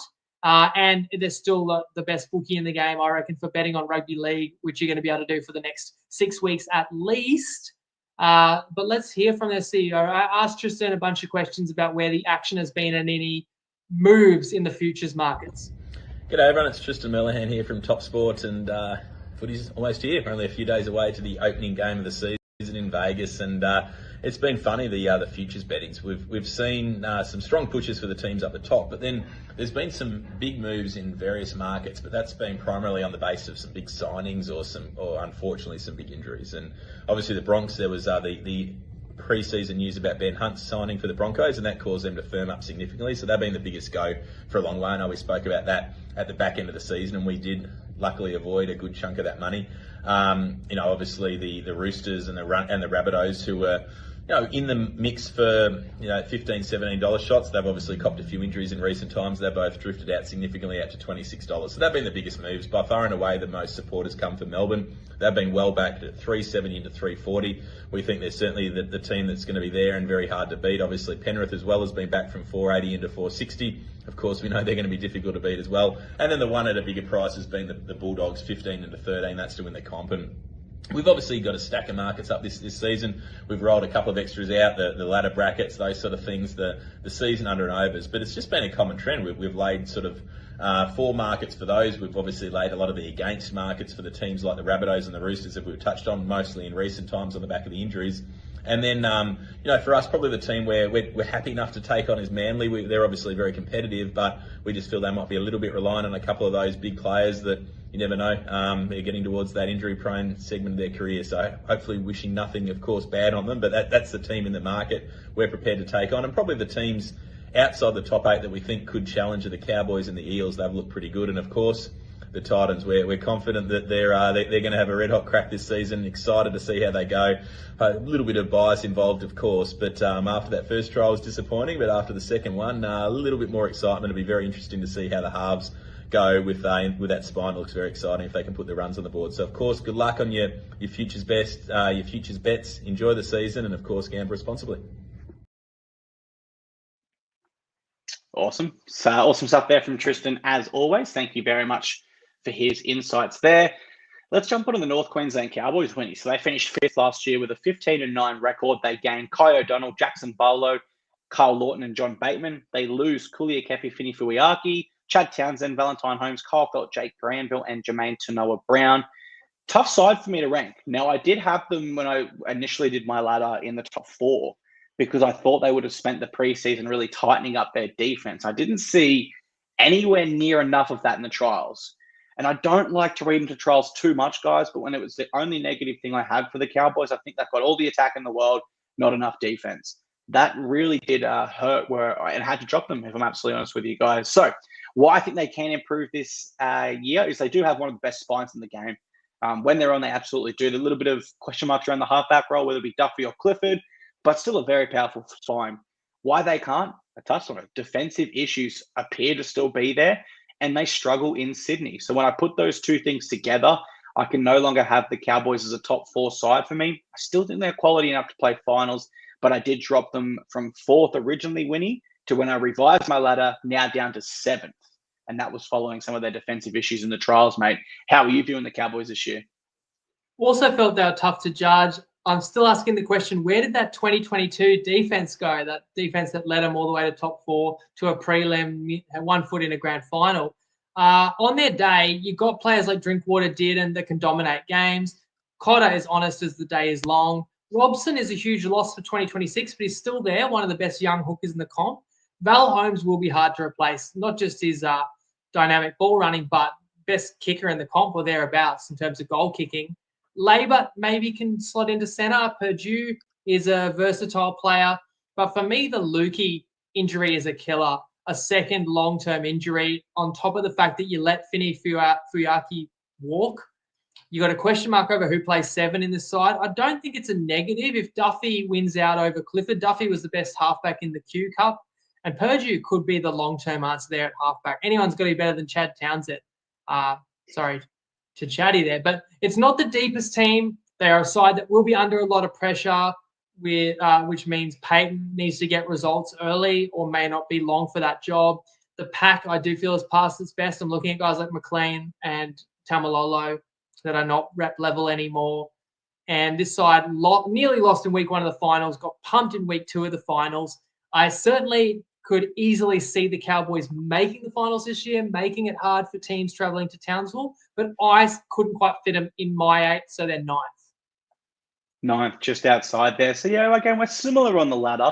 But the thing is with the NRL, if you don't finish inside that top 8, it's immediately a failure. The difference between 7th and 9th, whilst it looks marginal on a predicted ladder, it's massive in terms of the context of the season. This next side's one that is absolutely going to want to bounce back. It's the Parramatta Eels. They finished last year in 15th position with a 7-17 record, but they do gain Zach Lomax, Isaiah Iongi, Dean Hawkins, Josh Adokar, Jack Williams, Joash Papali, and Ronald Volkman. They do lose Ethan Sanders, Clint Gutherson, Blaze Taulungi, Dejan Arce, Zach Sini, Regan Campbell-Gillard, Mike Acevo, Morgan Harper, Offa Higdon, and Makahesi Makatoa. So big roster turnover for the Eels there. It's a tough one, right? Because the games that they do bring in are pretty massive in terms of like Iongi and your Zach Lomax, Josh Adokar, etc. But then there's some really quality players going out the door that have been so important to them for so many years. Take it, their 2024 Player of the Year, Regan Campbell-Gillard, their highest try scorer of the past 5 years, Mike Acevo, and of course their captain, Clint Gutherson. So here's why I think the Eels can improve this year. Their halves pairing, and they have addressed the strike issues that they had out wide. I think when we looked at the Eels roster last year, we all kind of said they looked short a little bit of strike in the centres and on the wings. That's not necessarily the case anymore. They have addressed that. And part of the reason why I did have them in my top 4 last year was the combination of Mitchell Moses and Dylan Brown. Ultimately, because of injuries, we didn't get to see that play out too much throughout the regular season. Why they can't, it's still an incomplete spine. And the forward pack, with the loss of Regan Campbell-Gillard for me, appears one quality forward short. And so I think with that incomplete spine comment, we still don't know who's their hooker or what their best option at hooker is. Is it Brendan Hands, Riley Smith, or Joey Lussick? And we still don't quite know how good Isaiah Iongi can be. We haven't seen him under pressure and perform in all these different sort of metrics, which we have seen from Clint Gutherson. So whilst their halves are certainly very powerful, it's the other half of their spine that there's still some question marks about. So for me, for the Parramatta Eels, because I was prepared to say top 4 last year, given their halves stuck together, I'm going to play a little bit conservative. I've got them coming 8th. I think they'll play finals, Winnie. I just couldn't get back to the top 4 based on what I saw last year from the mate. How are you seeing the Eels this year? Do you like the changeover in their roster and coach? I do overall. I think I picked Para top 4 last year too, if not top 6, but it was the season from hell. If you get Mitch Moses for a full year this year, of course he had the bicep tear, and then if you can get a full season out of Dylan Brown, it's been a while. I know there's the contract saga, which is looming, but I still kind of trust Brown will play well if it's his last year at the Eels. If he, wants to be in the shop window for a few more weeks, he's probably as motivated as anyone. He's got the chance to sign one of the biggest deals in NRL history. Or if Brown decides to stay because they're going well and the Riles regime is working, that could give the team a real boost. In fact, I'll go as far to say that Moses and Brown is the best halves pairing in the comp. Since Luai has left Penrith, that's the 6 and 7 I'll take over any in the comp. Let me know in the comments who's better. Lomax is such a great recruit to get a player of his caliber at that point in his career. And I agree with the move to play him at centre. I think his skill set perfectly suited there and can impact games incredibly, and is going to add massive ability to an Eel side that's been lacking in outside backs. And on top of that, Adokar, just what the team needs, especially losing Sevo and coming in with a point to prove. Iongi could be that real spark plug. As much as I love Gutho and the leadership was there, he was mummified the last couple of years. You're going to get a real live wire and real athlete at fullback now. Could be one of the underrated pickups of the off-season. The pack is still strong. I agree. They're experienced, and they could probably, they will miss RCG. But I think it's a team that if everyone buys in and the team's winning, that the leaders can still do a job, and that you're going to see some talented forwards come through that we haven't seen a lot of in NRL. I mean, I'm looking forward to seeing the likes of Joash Papali'i. And then Riles picked this job. He could have had the Dragons job a year or two ago, but he's handpicked this one. Riles, a very accomplished player, and has done an outstanding apprenticeship as well under Bellamy, under Robinson. This is my team that could be a surprise packet. My ears perked up when Tristan actually mentioned the Eels as well as a team there that's on their radar. I kind of look at it. I could stack a team like Parramatta at full strength up against the Bulldogs, and I'm not sure why everybody would just assume the Bulldogs are clearly better. Like, to me, Parramatta could win a game like that and could actually have a better season than Canterbury. So kind of along those lines. I suppose if you look at the Dogs, Ciraldo took a year to implement the defensive structures that he wanted. I'm sort of anticipating Riles may do that a little more quickly. And with an improved defense, this Eels side can contend. And I actually have them all the way up at 4th. Nice. I mean, yeah, I'm not going to push back too hard, man. I had him there last year when we talked. Like Jason Riles, he served as assistants to Eddie Jones, Trent Robinson in the Roosters system there, winning premierships, and Craig Bellamy. So he certainly has one of the most impressive assistant coach resumes in the game. If he is ready to step up to the head coach level, then this Eels side will fire underneath him. That's for certain, mate. Our next side is the South Sydney Rabbitohs. They finished last year in 16th with a 7-17 record. They gained Lewis Dodd, Jamie Humphries, Ewan Aitken, Lachlan Hubner, Jaden Sullivan, and Josh Schuster. They lose Tane Milne, Tom Burgess, Damien Cook, Lachlan Ilias, Dean Hawkins, and Michael Cheekham. Not the best preseason form for the Bunnies, and now some long-term injuries with Cameron Murray, Latrell Mitchell, Cody Walker unavailable in the opening rounds. And it's just added a lot of question marks for them around me. Here's why they can improve, and this is the massive factor. Wayne Bennett's back, and the last time they were coached by Wayne Bennett, all of their players that are out of form now were in career best form and they made the grand final. So certainly that is a factor that's really difficult to overlook. I think it's so significant for the Bunnies and where they're at as a team coming off a season where they finished second last. But here's why they can't. And I'm probably leaning more towards this if I'm honest. The halfback is still undecided. With respect to Lewis Dodd, and this is because English outside backs and halves have always struggled coming over to the NRL. It is a different pace and intensity than the Super League. He didn't answer any question marks as to whether he's the long-term halfback in the trials. He didn't even finish a trial where you thought, oh, he played mildly well. He was poor in both of them, right? And so then there's Jamie Humphries as another option, not an established 7 by any means in the NRL. So there's big question marks there. And the other thing is, and as much as Bunnies fans will be excited Wayne Bennett's back, he hasn't played finals since he left. Forget the fact he made a grand final with them last time he was there. He's left to the Dolphins and he hasn't quite had the same impact there, albeit much different circumstances, building a new roster there. Long-term injuries, Winnie, and on top of that, Latrell Mitchell has shown us he cannot complete a full season at fullback. His soft tissue injuries keep popping up year after year since he's moved there, and he's yet to finish a full season. So I've got the Bunnies finishing in 12th position. I think with Wayne Bennett, they've got enough class to just avoid that bottom 5. But in reality, I probably can't see them pushing for the 8 just yet in his first season back, mate. You agree with me? Slightly disagree? How are you viewing the Bunnies? I mean, Bennett historically can get the best out of players, but he's not a magician either. You said that a lot of those players were playing awesome footy last time Bennett was there, but the years have taken a toll as well. I don't know if those players can rise to those heights again. And you said, I thought you were going to say the Bunnies didn't have the best preseason. You went on to say preseason form. And I was going to say didn't have the best preseason is laying it lightly. That was brutal to lose Cam Murray for the season. Horrendous. My heart breaks. I hate to see the best players in the game ruled out. You hate to see injuries anytime. But at that stage of the year, a guy like Cam Murray, as good as any lock forward on the planet, that is devastating. And I know how it feels to a lesser degree. That's how I felt when the Finns lost Gilbert for the season. Now, Gilbert's no Cam Murray, but in terms of importance to the team, it's just not fair. And then Latrell, who you thought could be firing and really fit this year for Bennett, is going to be out a couple of months. And, there's going to be those concerns, as you said, around the hamstring.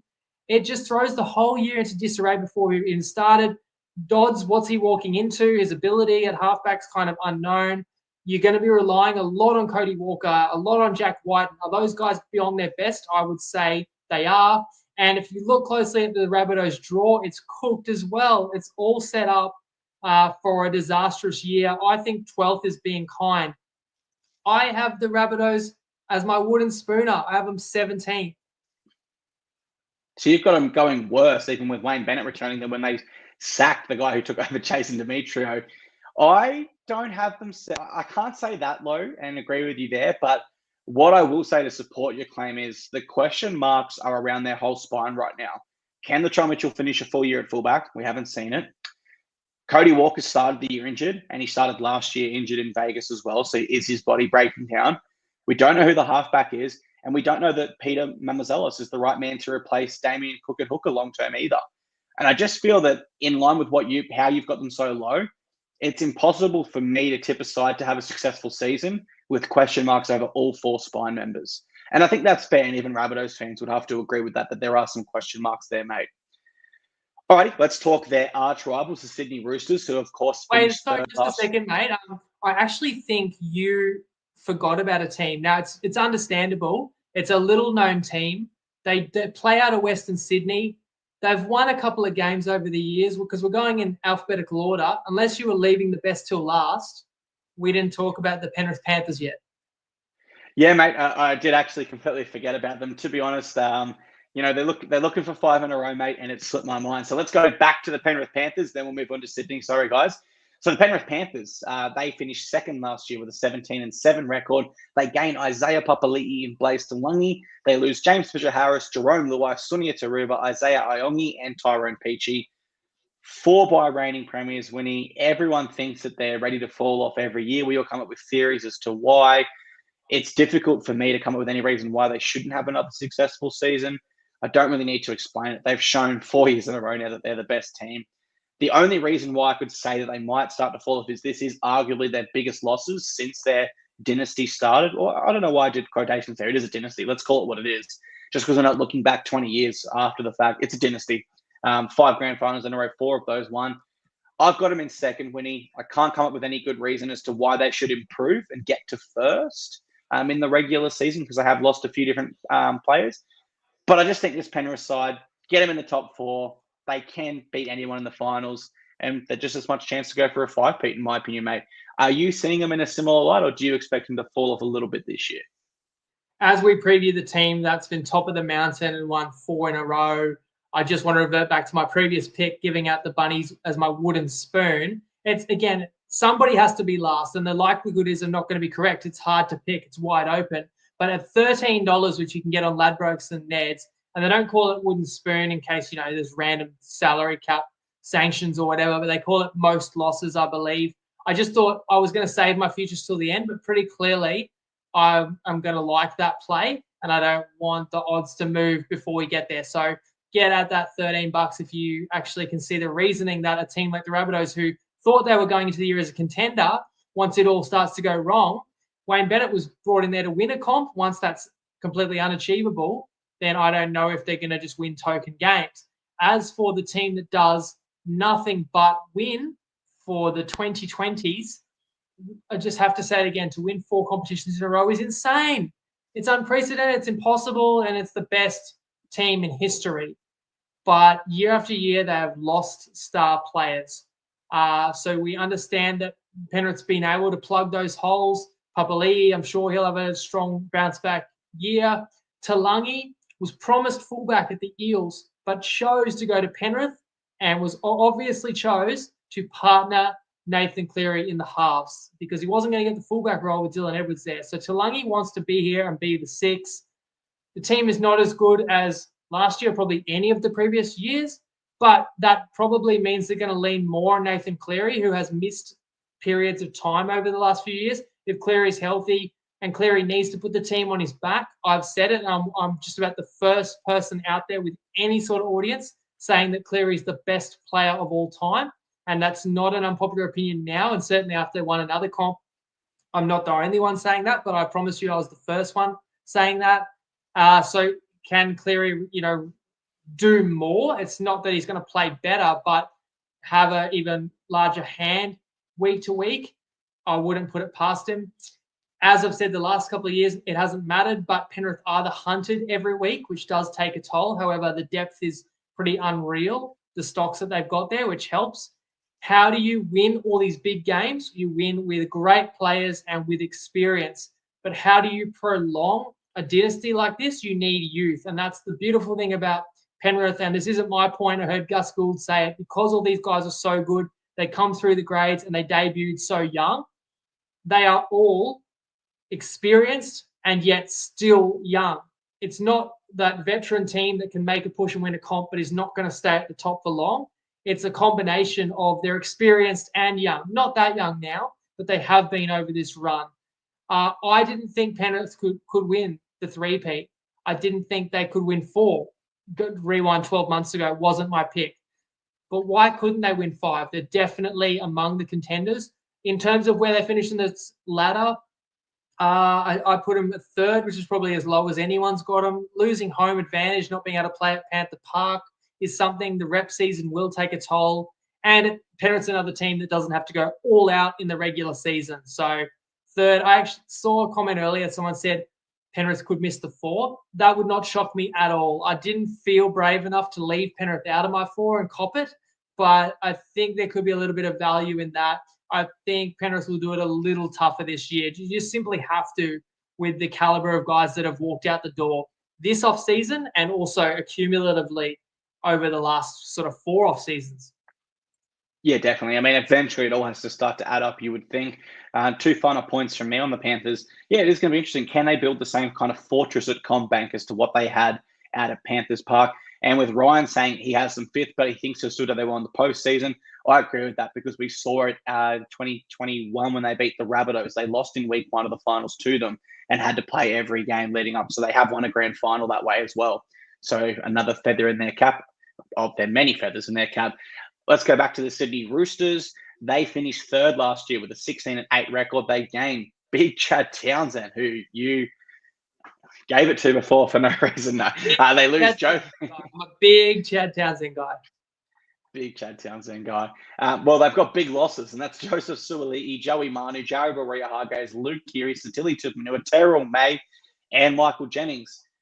For the Roosters, this is the first year since I can remember where I'm really questioning their finals credentials headed into a season. Like all throughout my life that I can remember, they've always had one of the stronger rosters, and I've always felt comfortable they'd be a final side. This is really the first year where I actually am anticipating them to fall off. So here's why I could be wrong. I don't see them improving, but here's why they could still play finals.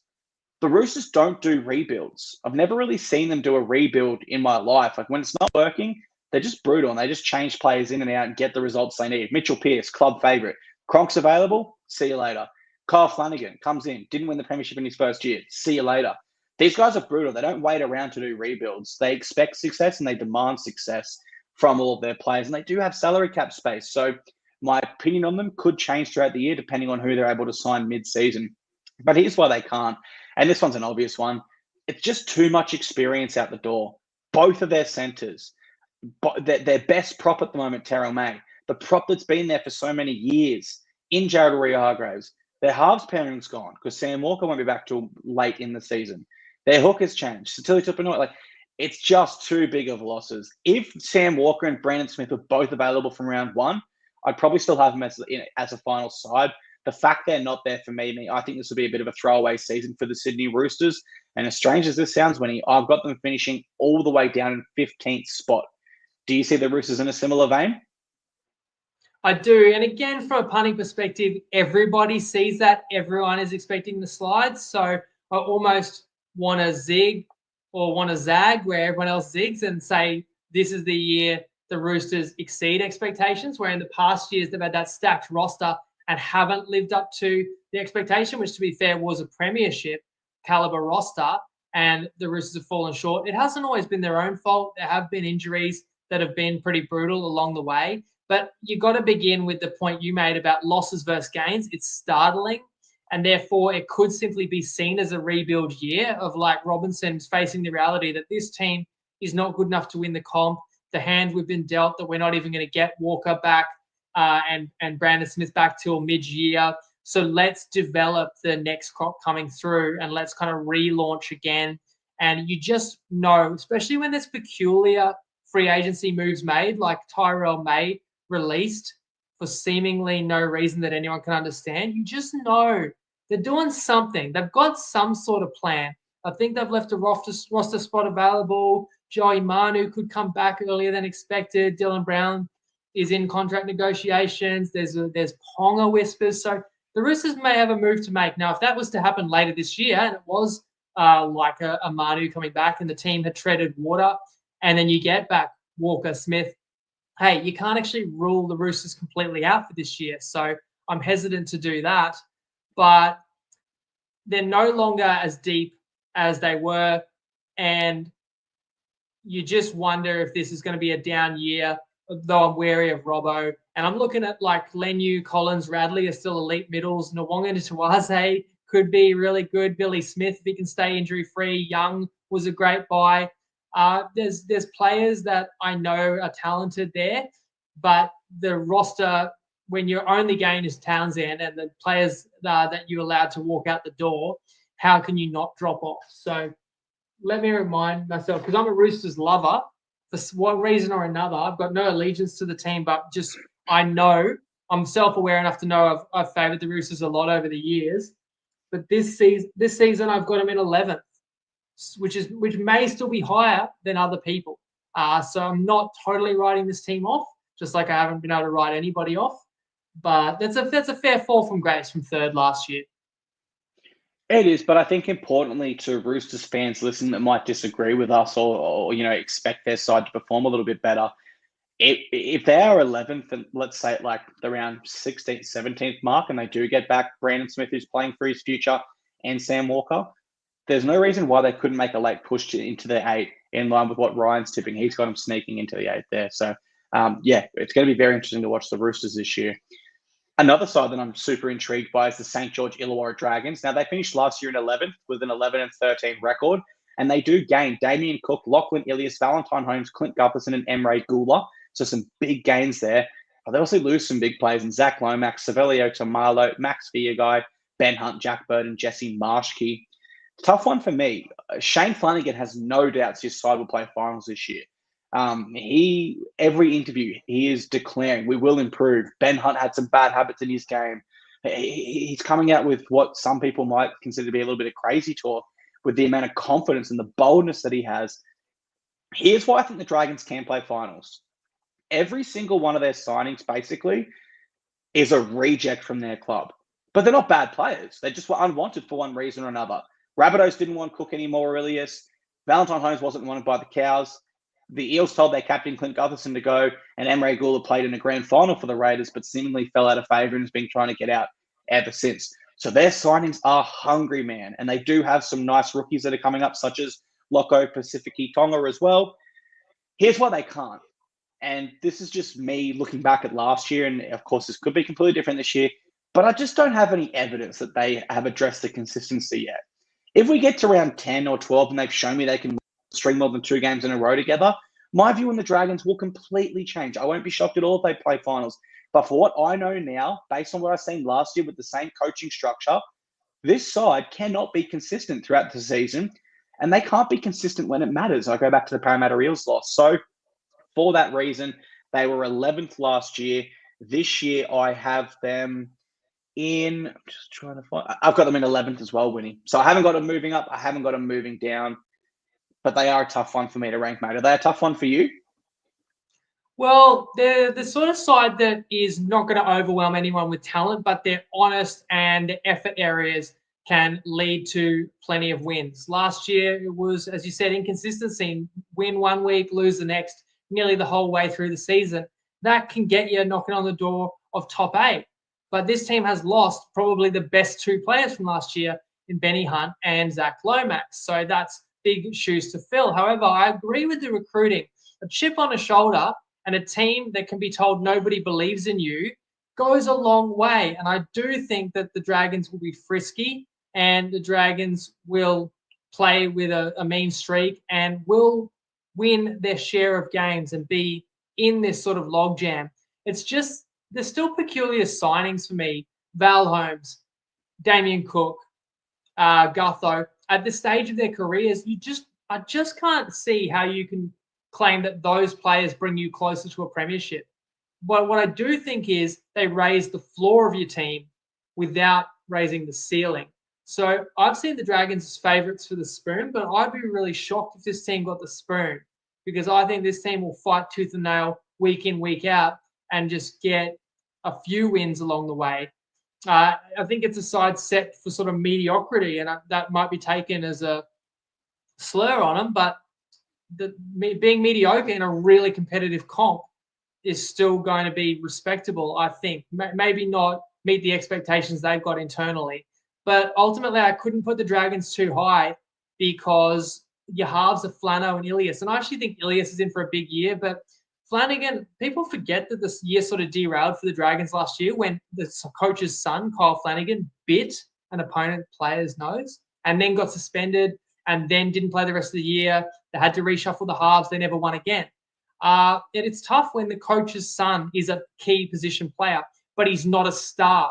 When it's a player that picks himself, then the player's position is never questioned.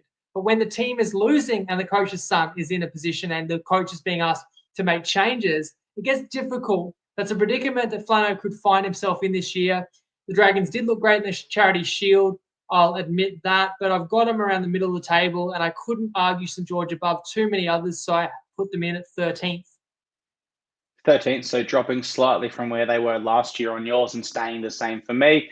But again, we're seeing that club quite similar, it seems.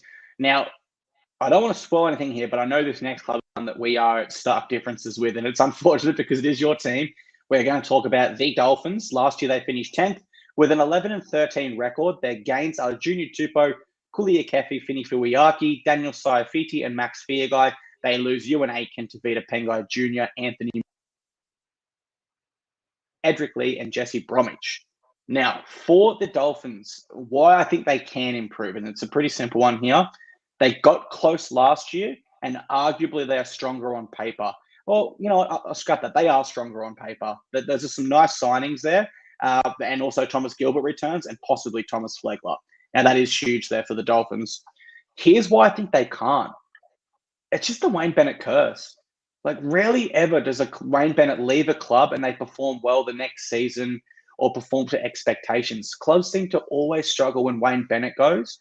And I just feel that if the Dolphins get out of touch with the top 8 early with the new coaching structure and system there with Christian Wolf and what he's trying to implement, the players could become a little bit I'm trying to think of the right word here. Not untrustworthy, but they might not believe in it or fully buy into what's being changed and adjusted and adapt to that at the club. And I just feel that in a professional environment, in such a tight competition, which we're expecting, if that happens, if the Dolphins' first half of the year isn't really strong and powerful, they will fade away very badly towards the end of the year, in my opinion. And so for that reason, I'm sorry, mate, I have your team finishing with the wooden spoon in 17th position. How are you seeing your team, though, mate? Are you going with the head, the heart, or somewhere in between? Well, I'm personally offended that you would suggest the Finns would get the spoon. I think I picked the Finns for the spoon in their inaugural year, and there were fair reasons for that. But I also think you're dead wrong. So I'm going the other direction. I am a Finns fan, so you put cards on the table that am I seeing it through rose-colored glasses? Let me know in the comments. But I feel pretty confident about the Dolphins, albeit it's that close of a competition. And honestly, anyone can beat anyone on their day. And the difference between 15th, 16th may not be much from 6th or 7th this year. But 6th or 7th, I'm going to tell you, is where I've got the Dolphins. I think they're decent gains. Getting Daniel Saifiti an Origin prop, though he may have a slight injury concern for round 1. Fini Fuiaki, Tupou. The losses, none of them are really hurting the team. And they're players that had given their best already. I think the team itself has really built together with not too many radical changes. There's been a plan and the players have got a lot of continuity playing together. And there's been that progression that the team went from winning a handful of games, which was an achievement in year 1, to nearly making the finals, which was an achievement in year 2. And the Gilbert loss pre-season was a killer, not to mention not a single minute of Thomas Flegler last year. You get Gilbert back. I feel awful. I'm not holding my breath for Flegler. That nerve damage issue, they're saying best case scenario mid-season. I'm making this assumption and prediction about the Finns with assuming no production from Flegler. But if you do get Flegler back, it's a real shame because it was such a shrewd purchase. They signed him on a contract in his breakout season for the Broncos, and Flegler was a big part of Brisbane going nearly all the way. Now, if there's a silver lining to forward injuries last year, the Finns unearthed the Psycho Plath. And now you're going to have him in the pack alongside Gilbert. And I look at the Hammer. I think Hammer can have an awesome year, like a real dominate the league kind of year, a turbo 2020 year. That's how highly I think of the Hammer. Herbie, one of the best centers in the league, maybe second only to Crichton. Marshall King, I hope, can be free. Katoa in his third full season. And did anyone watch him playing Pacific Championships? If you want a froth or you didn't watch the Pac Championships, just go and watch Tonga New Zealand highlights. I've got really high hopes for what Katoa can do this year. And the real key aspect that I think you're missing, and a lot of others are, because it's the easy, and I'm sorry to say, the lazy narrative, no Bennett, no chance. Every club that Bennett has coached, he was brought in there to win a premiership. He gave it everything for that team to try and contend for a premiership. And usually he left once it had run its course. And naturally, those sides diminished and regressed. Bennett did not come to the Dolphins to win a premiership. He came there to set them up. He didn't pillage any of their players on the way out. He left on great terms. And the coach, Christian Wolf, why should we doubt the big bad Wolf?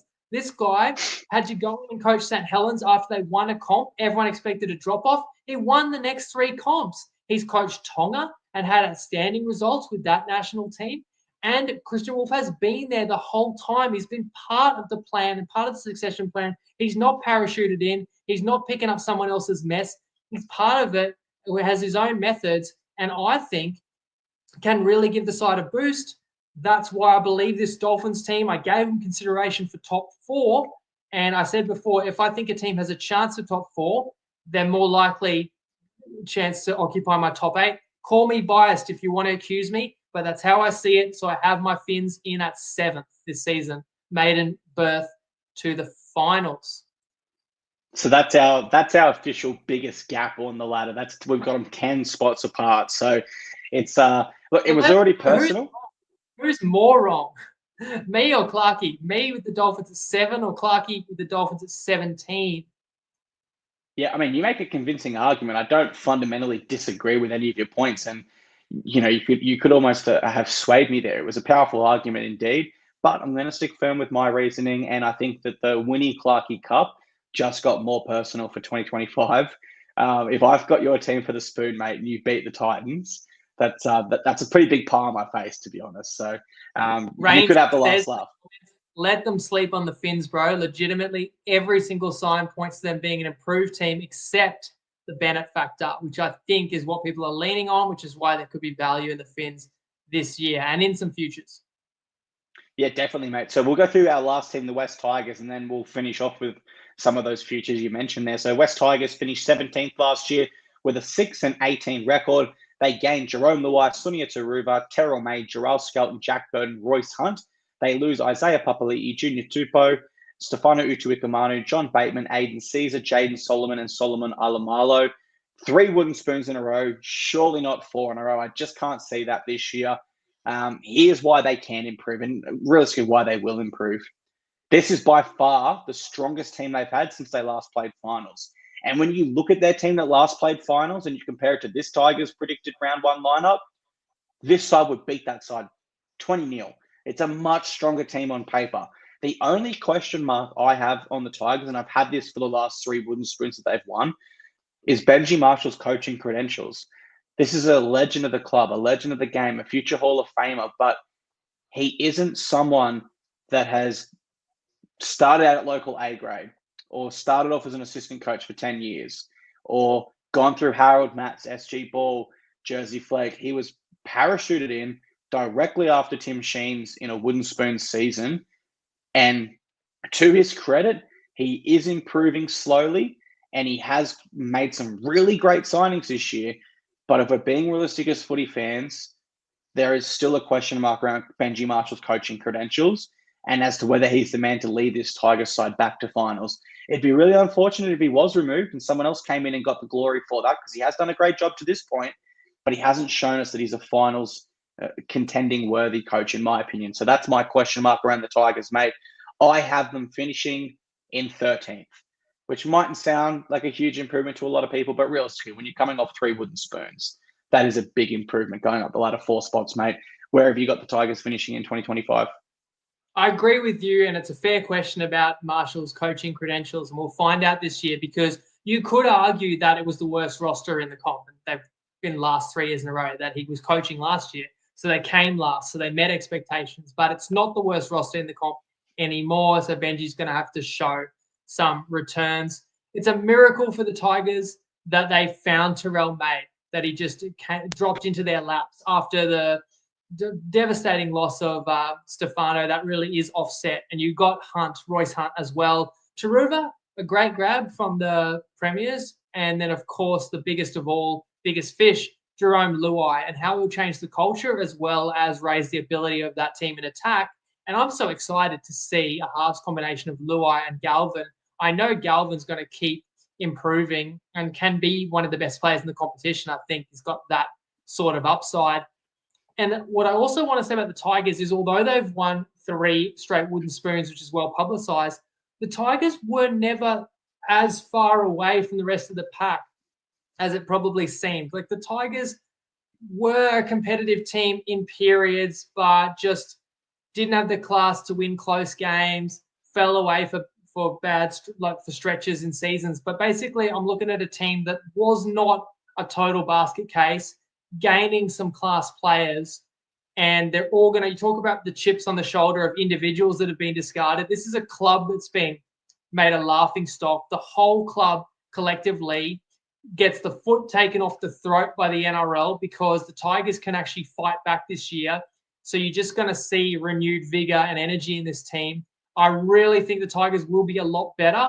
And I was looking at that roster going, that team could play finals this year. And they could. As I said before, I can't write anyone off, which just is the magic of season 2025, that everyone's got a shot and every game's going to be important. But when I stacked West up against everybody else, I couldn't justify that the improvement this year is going to be enough to catapult them all the way to top 8. But I'm same as you. I think finishing outside the bottom 4 is progress. In fact, I'm 1 slot higher than you. I have West in at 12th. Top spot there. All right, mate, so that's every team we've gone over now. Let's go to our ladders now. Do you have yours in front of me to read yours 1 to 17? You read yours 1 to 17, then I'll read mine. Perfect. All right, so my top 4, guys, is the Storm, Panthers, Sharks, and Bulldogs. Making the finals is Broncos, Manly, North Queensland, and Parramatta. Missing the 8 in that 9th to 12th range, I've got the Titans, Warriors, Dragons, and Bunnies. And my bottom 5 is the Tigers, Raiders, Roosters, Knights, and Dolphins. Alrighty, Winnie, that's my 1 to 17. Feel free to cross it over to yours now. Mine is Storm top, Sharks 2nd, Panthers 3rd, Eels in my top 4, Broncos 5th, Dolphins 6th. Sorry if I said 7 before. In fact, 6th. Bulldogs 7, Titans 8. Titans in the finals. I'm not joking. I'm not trolling. I see the upside there. Cowboys 9th, agonizingly close. Knights 10th.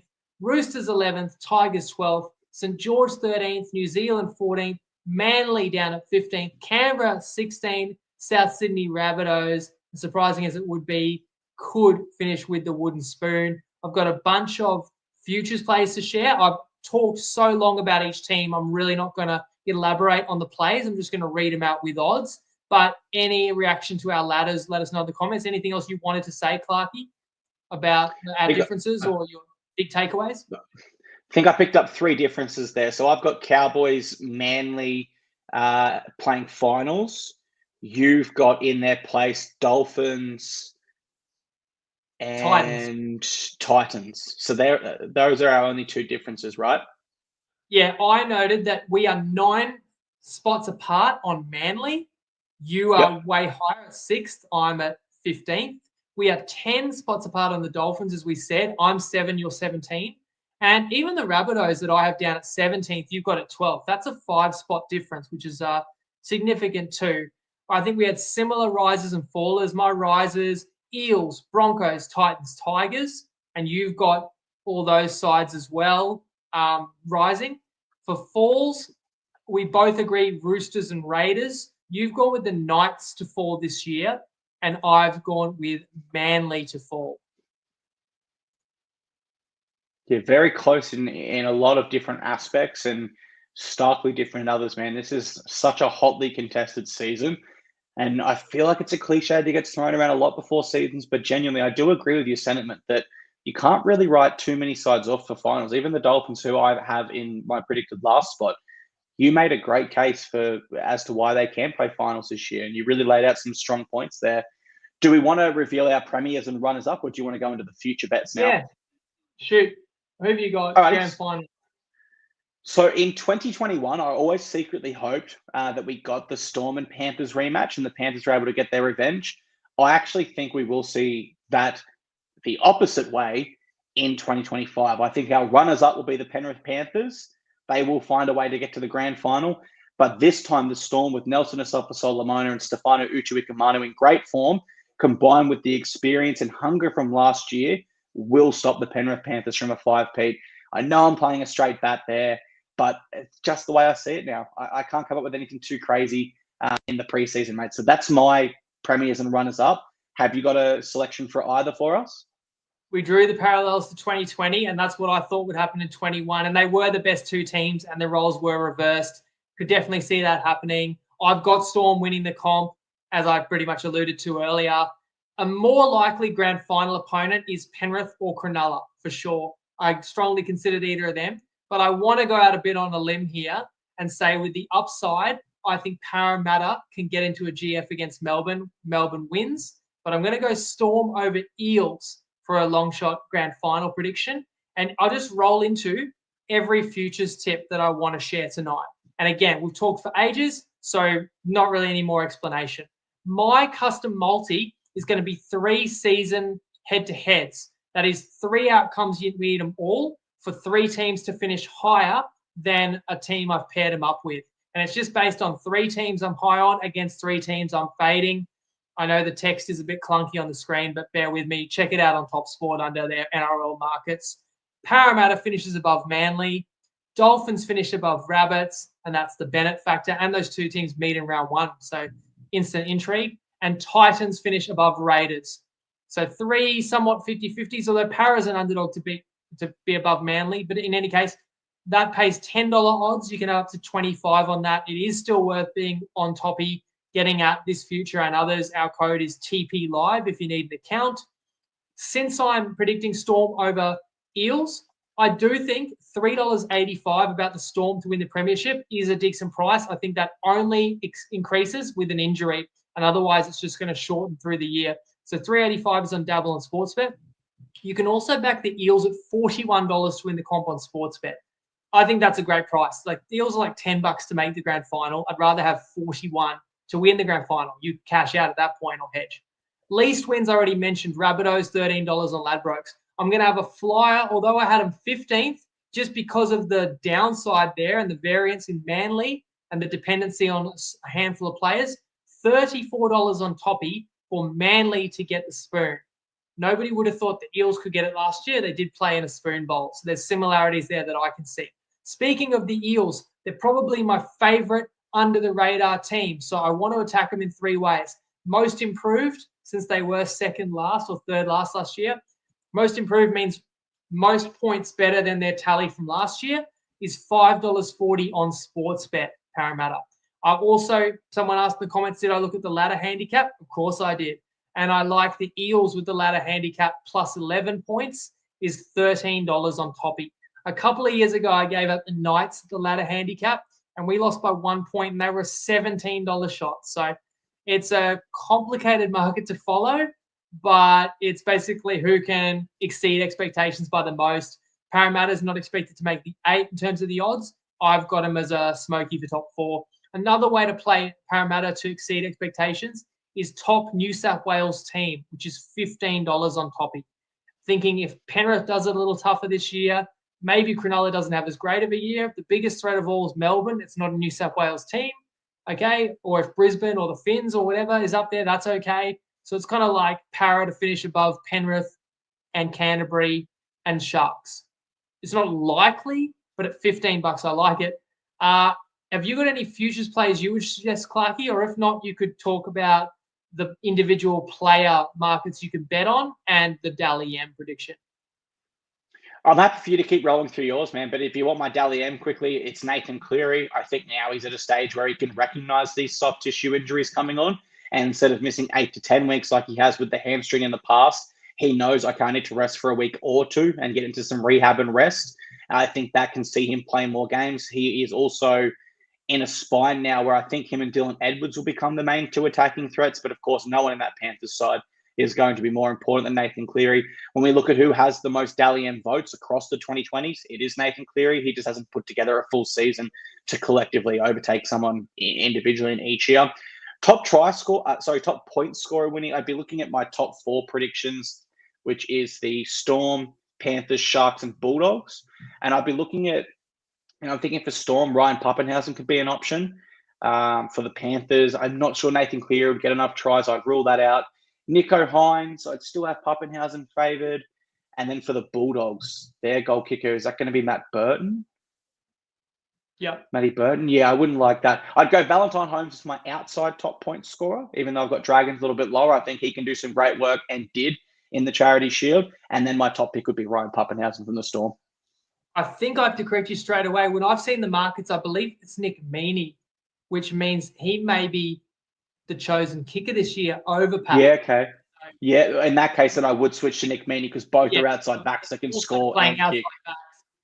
In a team that, we're both picking to win the minor premiership. They're going to win a lot of games. They're going to score a lot of points. On that note, my top try scorer, I went Warbrick, the brick with tries. $13 is my favourite top try scorer because I was thinking Coates as well, but Coates will play Origin. You can't go wrong picking a Storm winger when they're going to obliterate some teams this year, that's for sure. Top point scorer, because I'm high on the Finns, Izarko's won it with 4. You got a winger who kicks goals, and the Finns, I think, will have a successful year. So $5.50 on Top Sport Izarko. Long shot, you'll love this. He's a dynamic player. He kicks goals for a team that I think will score a lot of points this year. His name is Jaden Campbell at $34, also on Top Sport. And Dally M, it is crazy that Cleary hasn't won one, but the way I've picked it this year, I think could be the year of Mitchell Moses. So I'd say a great chance for him to win a Dally M. And of course, because I'm high on the Finns, and I talked about Tabuai Fidow dominating the league, I'd have him in my top 3, and then I would round out my 3 with Nathan Cleary. And that is everything I had in my notes. And I said to you, let's aim for 60 to 80 minutes. We are approaching 120, but I can't really apologise because we've just laid it all out there. And while the footy does kick off on Sunday, Aussie time, the bulk of round 1 is still a good 12 days or 10 days away. So people have got time to consume this, absorb this, rewatch or listen if you've only dipped in for parts of it. And please let us know what you think. Yeah, that's it. So we did definitely go over our schedule allowance, but we went as, I feel like we covered most sides comprehensively and gave you both sides of the coin as to why they can, why they can't, as well as some punting perspectives from yourself, mate. So that will wrap up our show. We will see you guys next for a Las Vegas season preview, Winnie. Do we have a date and time for that we can tell our audience at this time? I was going to aim for same time as today, so 5:30 New South Wales time on Friday, if that works for you. Yep, let's lock it in. That'll work for me. No worries at all. Friday, 5:30 p.m. New South Wales time. We will see you guys with our Las Vegas season preview. Anything else you want to plug, Winnie, before we close this show? I'll hand it over to you. No, this is our routine now. 7 days from now, we'll be previewing the remainder of round 1. And, of course, recap shows every Sunday too live. So we appreciate everyone that jumps in with us live. We can interact with you, and we've featured a lot of comments and shouted out a few along the way. But even if you catch it afterwards, your support makes the difference and makes this show possible too, guys. And when I say support, you can subscribe, you can leave us a review, but even just one friendly comment here or there, pressing that like button, it all makes a difference to us. And we really hope we can make a positive difference to you. I've laid it all out there. I'm not going to repeat myself in my season announcement, but it's bounce back season or bust for me this year. So you better believe I'm coming in hot. Absolutely love it, guys. Thank you so much for joining us, and we will see you next Friday, 5:30 p.m. Appreciate you being here. We'll see you then. See you Friday for Vegas, baby. Lego.